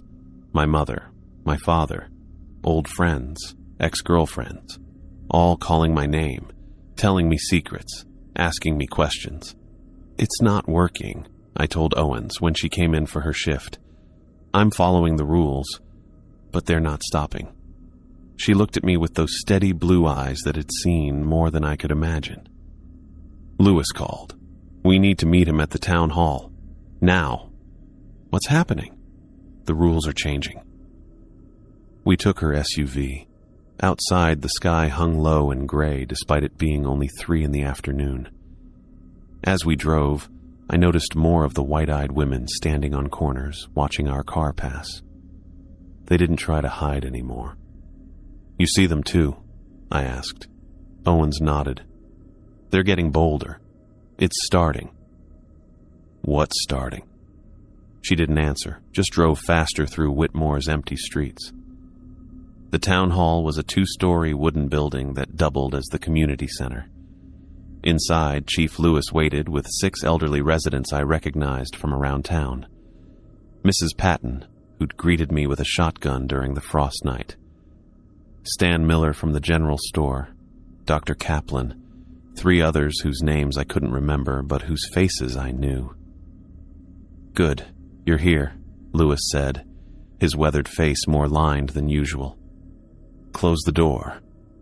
I shut it behind us, noticing the fresh symbols carved into the wooden frame, the same twisted tree pattern we'd found all over town months ago. "Michael," Lewis said, "you've been with us almost 2 years now. You've learned our rules, seen what happens when they're broken. Yes, sir. But the rules aren't working anymore, are they? I shook my head. The white-eyed woman is back. She watches me even though I fed the cat. And the whispers, they don't stop when I ignore them. The oldest man in the room, Jake Erickson, I suddenly remembered, nodded slowly. It's time again. Lewis turned to the group. Every 30 years, the boundaries between Whitmore and the other side weaken significantly. The rules that normally protect us aren't enough during this time. The other side? I asked. You've seen enough to know there's something beyond our world, Owen said. A place where these things come from. Normally, the rules keep the boundary strong enough that only a few things slip through. But every 30 years, Dr. Kaplan continued, the boundary thins to almost nothing. The last time was in 1993. Before that, 1963. Mrs. Patton, her gray hair pulled back in a tight bun, spoke up. My husband was police chief in 63. We lost 17 people before we figured out how to strengthen the boundaries. And in 93? I asked. We were prepared, Lewis said. We only lost 3. The room fell silent. I thought about the Henderson family and the search party members we'd lost in the forest. How many more would disappear if we didn't act? So, what do we do? I asked. Stan Miller reached into a wooden box on the table and pulled out 2 objects, flat stones about the size of my palm, each carved with the same symbol we'd been finding around town. Leather cords threaded through holes at the top made them into crude necklaces. These are boundary markers, he explained, handing one to me and one to Owens. Made from stones from the river that runs under Whitmore, carved with the old symbols. The stone felt warm in my hand, almost alive. The carving seemed to shift slightly when I wasn't looking directly at it. You two will place larger markers at specific points around the town's perimeter, Lewis explained. These amulets will help you complete the circle safely. The winter solstice is in 3 days. The boundary will be at its weakest then. If we don't complete the circle before midnight on the solstice, Mrs. Patton added, the boundary will collapse completely. I slipped the cord over my head, letting the stone rest against my chest. And if that happens? No one answered immediately. Finally, Dr. Kaplan said, Whitmore stops existing as we know it. We started the next morning. Owens picked me up before dawn, her SUV loaded with 20 stone markers, each the size of a cinder block and carved with the same twisted tree symbol as our amulets. The elders prepared these, she explained as we drove to the first location, the northern edge of town where the main road met the forest. They've been working on them since the first symbols appeared months ago. So those carvings around town, they were warnings? Yes. The other side was marking its territory, showing where the boundary would weaken first. We parked at the roadside. The forest looked darker than usual, the trees pressed closer together. I helped Owens carry the first marker to a spot she identified at the exact edge of the tree line. Here, she said, dig down about a foot. I used the shovel we'd brought, cutting through the frozen ground with difficulty. When the hole was deep enough, Owens placed the stone marker inside, symbol facing up. Now we need to activate it, she said, touching her amulet. I did the same, and for a moment I felt a strange vibration pass between the stone at my chest and the one in the ground. Did you feel that? I asked. She nodded. It's connected now. 19 more to go. We worked through the day, placing markers at precise intervals around Whitmore's perimeter. Some locations were easy to reach, the beach at the southern edge, the hill overlooking the eastern neighborhoods. Others required pushing deep into the forest, where I felt watched with every step. Don't look directly at them, Owens warned as we placed the 7th marker near an old logging trail. They're gathering. From the corner of my eye, I saw them. Pale figures standing between distant trees, their limbs too long, their movements too fluid. The faceless ones I'd encountered before, but also new shapes I couldn't quite make out. "They know what we're doing," I said quietly. "Yes, they're trying to stop us." We finished 8 markers that first day. As we drove back into town at dusk, I noticed how the streetlights seemed dimmer, the shadows between buildings deeper. A child's laugh echoed down an empty side street, though no children were visible. "It's happening during the day now," I said. Owens gripped the steering wheel tighter. "The boundary is weakening faster than expected."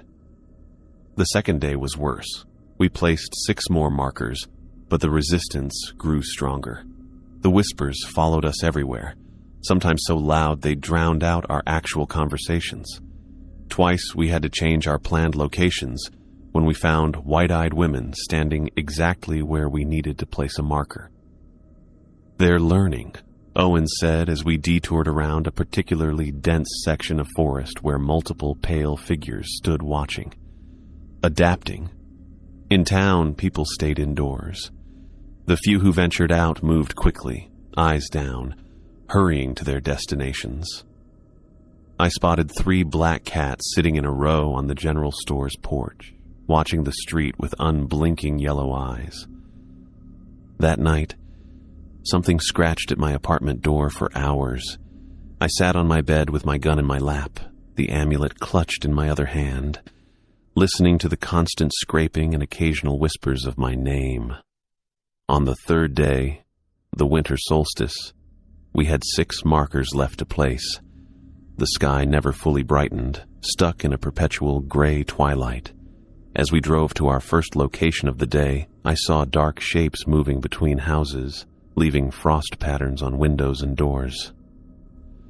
"Those are the same things from the frost night," I said. "Yes," Owens replied. "The cold ones. They shouldn't be here until after dark." We worked faster, racing against time in the growing supernatural presence. At our 4th marker of the day, a faceless figure stepped directly into our path. It stood perfectly still, blocking the spot where we needed to dig. "What do we do?" I whispered, remembering Rule 2, don't move if you see a faceless person in the woods. Owen slowly raised her amulet. "Hold yours up too." I lifted the stone, and the faceless figure took a single step backward, its head tilted in what might have been confusion. Owens moved forward, amulet extended, and the creature retreated another step, then another, until it disappeared among the trees. "The amulets give us some protection," she explained, "but it won't work on all of them, and it won't last forever." By late afternoon, we had placed 18 markers. 2 remained, and the sun was setting. The forest had grown so dark it looked like midnight beneath the trees, and the sounds, whispers, laughter, scratching, had become constant. "The last 2 need to go in the town square," Owen said as we drove back toward Whitmore. "They complete the circle." The town looked abandoned. No lights shone from windows. No smoke rose from chimneys.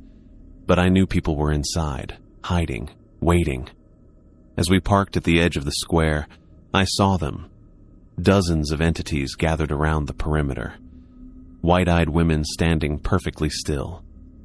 Faceless figures swaying slightly. Dark shapes flowing across the ground like living shadows. And new things I'd never seen before. Tall, skeletal creatures with too many joints. Small, child-sized figures with glowing red eyes. Humanoid shapes that seemed to shift and change as I watched them. "They know these are the last markers," Owen said quietly. "They're trying to stop us from completing the circle." Lewis emerged from the town hall, followed by the elders. They joined us at the SUV, each wearing an amulet identical to ours. "It's worse than 93, Mrs. Patton said, her voice steady despite the fear in her eyes. "We need to place both remaining markers simultaneously," Lewis explained. "One at the north end of the square, one at the south." "At exactly midnight," Dr. Kaplan added, checking his watch. "We have 17 minutes. Owens took one marker, and I took the other. The stone felt heavier than before, almost pulling toward the ground. "We'll create a distraction," Stan Miller said, holding up his amulet. "The rest of us will walk the perimeter, drawing their attention while you two place the markers." The elders spread out, moving to different sides of the square. Lewis gave me a nod. "Good luck, son."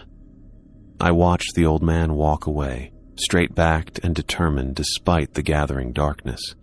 These people had done this before. They'd protected their town for generations.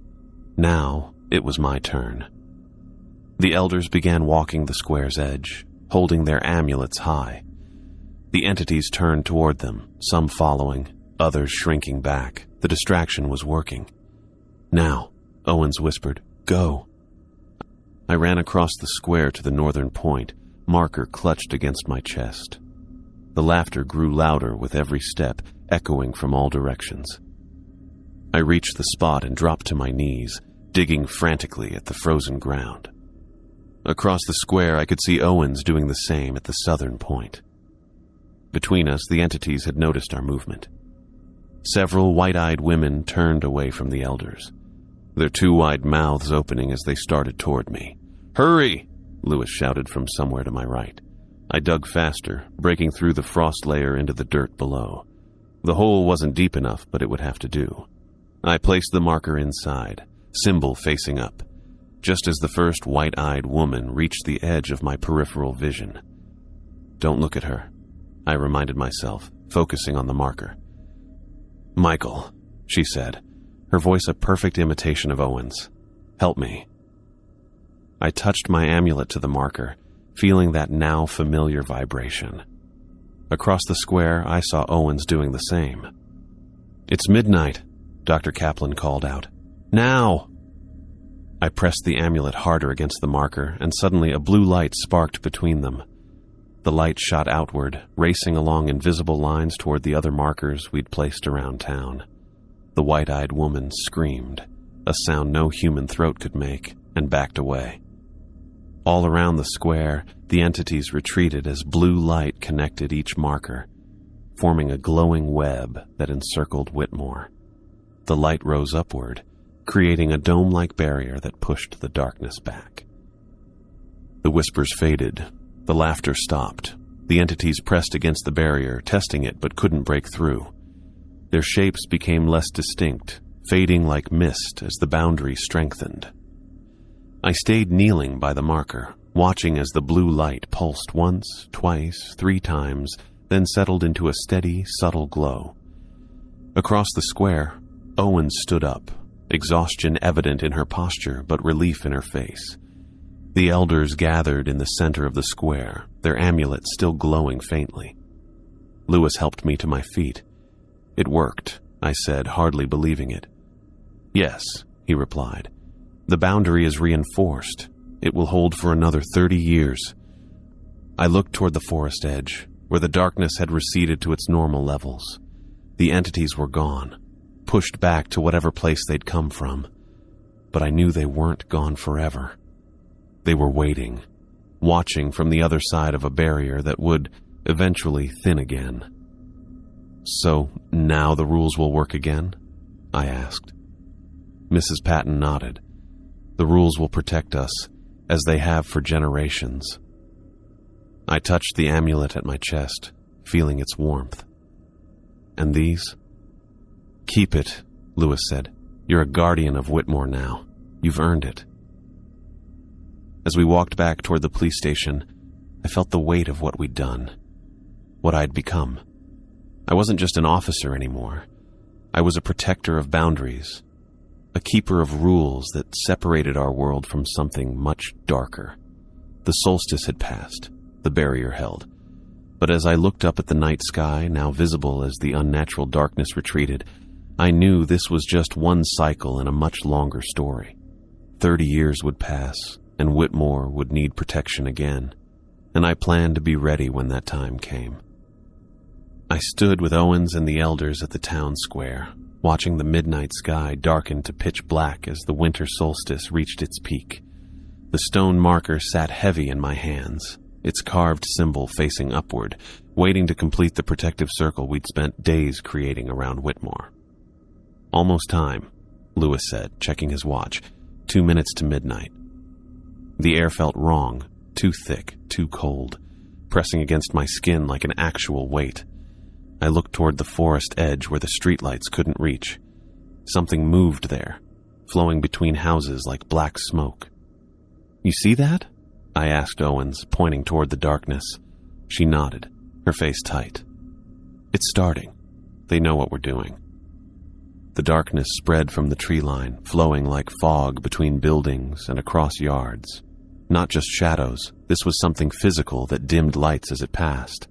The whispers started then, first as a gentle hiss that might have been wind, then growing louder until they surrounded us from all directions. "Michael," they called, using my father's voice, then my mother's, then voices I didn't recognize at all. "Michael, stop what you're doing." Mrs. Patton clutched her amulet tighter, the leather cord wrapped around her wrist. "Don't listen," she warned. "They'll say anything." The whispers grew to a chorus, dozens of voices talking at once until I couldn't make out individual words anymore. Just a wall of sound that made my head throb. I pressed my hands against my ears, but it didn't help. The voices were somehow inside my head. "Look," Stan Miller pointed toward Main Street. Pale figures emerged from the darkness. Wide-eyed women with 2 wide mouths standing perfectly still at the edge of the square. Behind them, faceless people moved with jerky, unnatural steps. I counted a dozen, then 20, then gave up as more appeared. A high, childish laugh cut through the whispers, echoing across the square. I'd heard that laugh before, trapped in the station closet all night. Now it came from everywhere at once, bouncing between buildings. "There are more of them than I've ever seen," Dr. Kaplan whispered, his face ashen. "Many more than last time." New shapes moved among the familiar ones, tall, skeletal figures that bent at impossible angles and small, hunched creatures that crawled on all fours with backward-facing heads. I hadn't seen these before in my year at Whitmore. Their eyes caught the street light and reflected it back red. "They're testing the boundary," Lewis said, pointing to where several white-eyed women had reached the edge of town where we'd buried the first marker. The women pressed forward but stopped suddenly, as if hitting an invisible wall. They placed pale hands against nothing I could see, pushing with increasing force. The air seemed to ripple where they touched it. "It's holding," Owen said, "but they're pushing harder than before." More entities gathered at the boundary lines, pressing against the invisible barrier from all sides. The pressure in the air increased until my ears popped. The whispers grew to screams.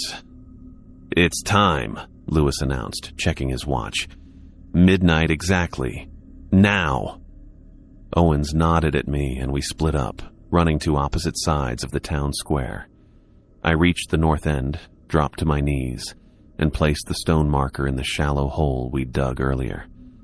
The twisted tree symbol faced upward, its carved lines seeming to move in the dim light. I pulled my amulet from beneath my jacket, the stone warm against my palm despite the freezing air. Across the square, Owens did the same with her marker. "Now," Lewis called. I pressed my amulet to the marker. For a heartbeat, nothing happened. Then the stone beneath my hand vibrated, sending a jolt up my arm. A blue light sparked from the carved symbol, racing along invisible lines toward the other markers we'd placed around town. The light connected all 20 points, forming a glowing dome that arced over Whitmore. Where the light touched the gathered entities, they shrieked, a sound no human throat could make. The white-eyed women recoiled, their faces twisted in rage. The faceless figures jerked backward as if pulled by strings. The boundary pulsed once, twice, 3 times, each flash brighter than the last. The entities retreated with each pulse, some crawling, some running, all moving back toward the forest. The child's laughter turned to a wail that faded as the light strengthened. The dome settled into a steady glow, visible only as a faint blue shimmer at the edge of vision. The pressure in the air eased. The whispers stopped. I stayed kneeling by the marker, breathing hard. watching as the last of the entities vanished into the trees. The town felt suddenly empty, as if holding its breath. "It worked," I said, my voice sounding too loud in the sudden quiet. Owens walked over, her face showing the same mixture of relief and exhaustion I felt. "It worked," she agreed, "for another 30 years. We returned to the center of the square where Lewis and the elders waited. The old-timers looked relieved but not surprised. They'd seen this before. "Good job," Lewis said, clapping me on the shoulder. "Not everyone makes it through their first boundary reinforcement." "What happens now?" I asked. "We wait," Mrs. Patton answered. "They'll test it for a few days, but they know the rules. They can't cross a fresh boundary." We stood in silence as the night slowly gave way to dawn. The gray light spread across the square, touching the buildings and streets of Whitmore. With daylight, the last of the supernatural pressure seemed to fade. Birds began to sing in the trees, normal birds making normal sounds. "Go home, get some sleep," Lewis told us. "You've earned it." The elders dispersed, heading to their homes with the practiced calm of people who had faced the darkness and survived it many times. Lewis walked with them, leaving me alone with Owens in the square. "Now you understand," she said, not a question. "Yeah," I nodded. "I do." I looked down at the amulet in my hand, the carved stone that had seemed so strange when I first received it. Now it felt like a part of me, a weight I would carry from this point forward. Not just a protective charm, but a symbol of responsibility. "This is why Whitmore needs officers who follow the rules," I said. "We're not just protecting ourselves." Owens nodded. "We maintain the boundary, every day in small ways. The rules keep the separation intact between our world and theirs. The solstice reinforcement is just the big one." I tucked the amulet back under my jacket, feeling it rest against my chest. A year ago, I would have dismissed all this as superstition or mass delusion. Now I knew better. Whitmore existed at the edge of reality, and people like me stood at that edge keeping watch. "I need coffee," Owens said. "Coming?" "In a bit," I replied. "I want to check something first." After she left, I walked the perimeter of the square, looking out toward the forest where the entities had retreated. In the daylight, it looked like any other stretch of Alaskan wilderness. Tall pines, snow-covered ground, nothing moving but birds and wind. But I knew what waited beyond the trees now. I understood Whitmore's peculiar position between realities, and my role as its guardian. The amulet would stay with me, a permanent reminder of my duty to this strange little town. I was ready for whatever came next.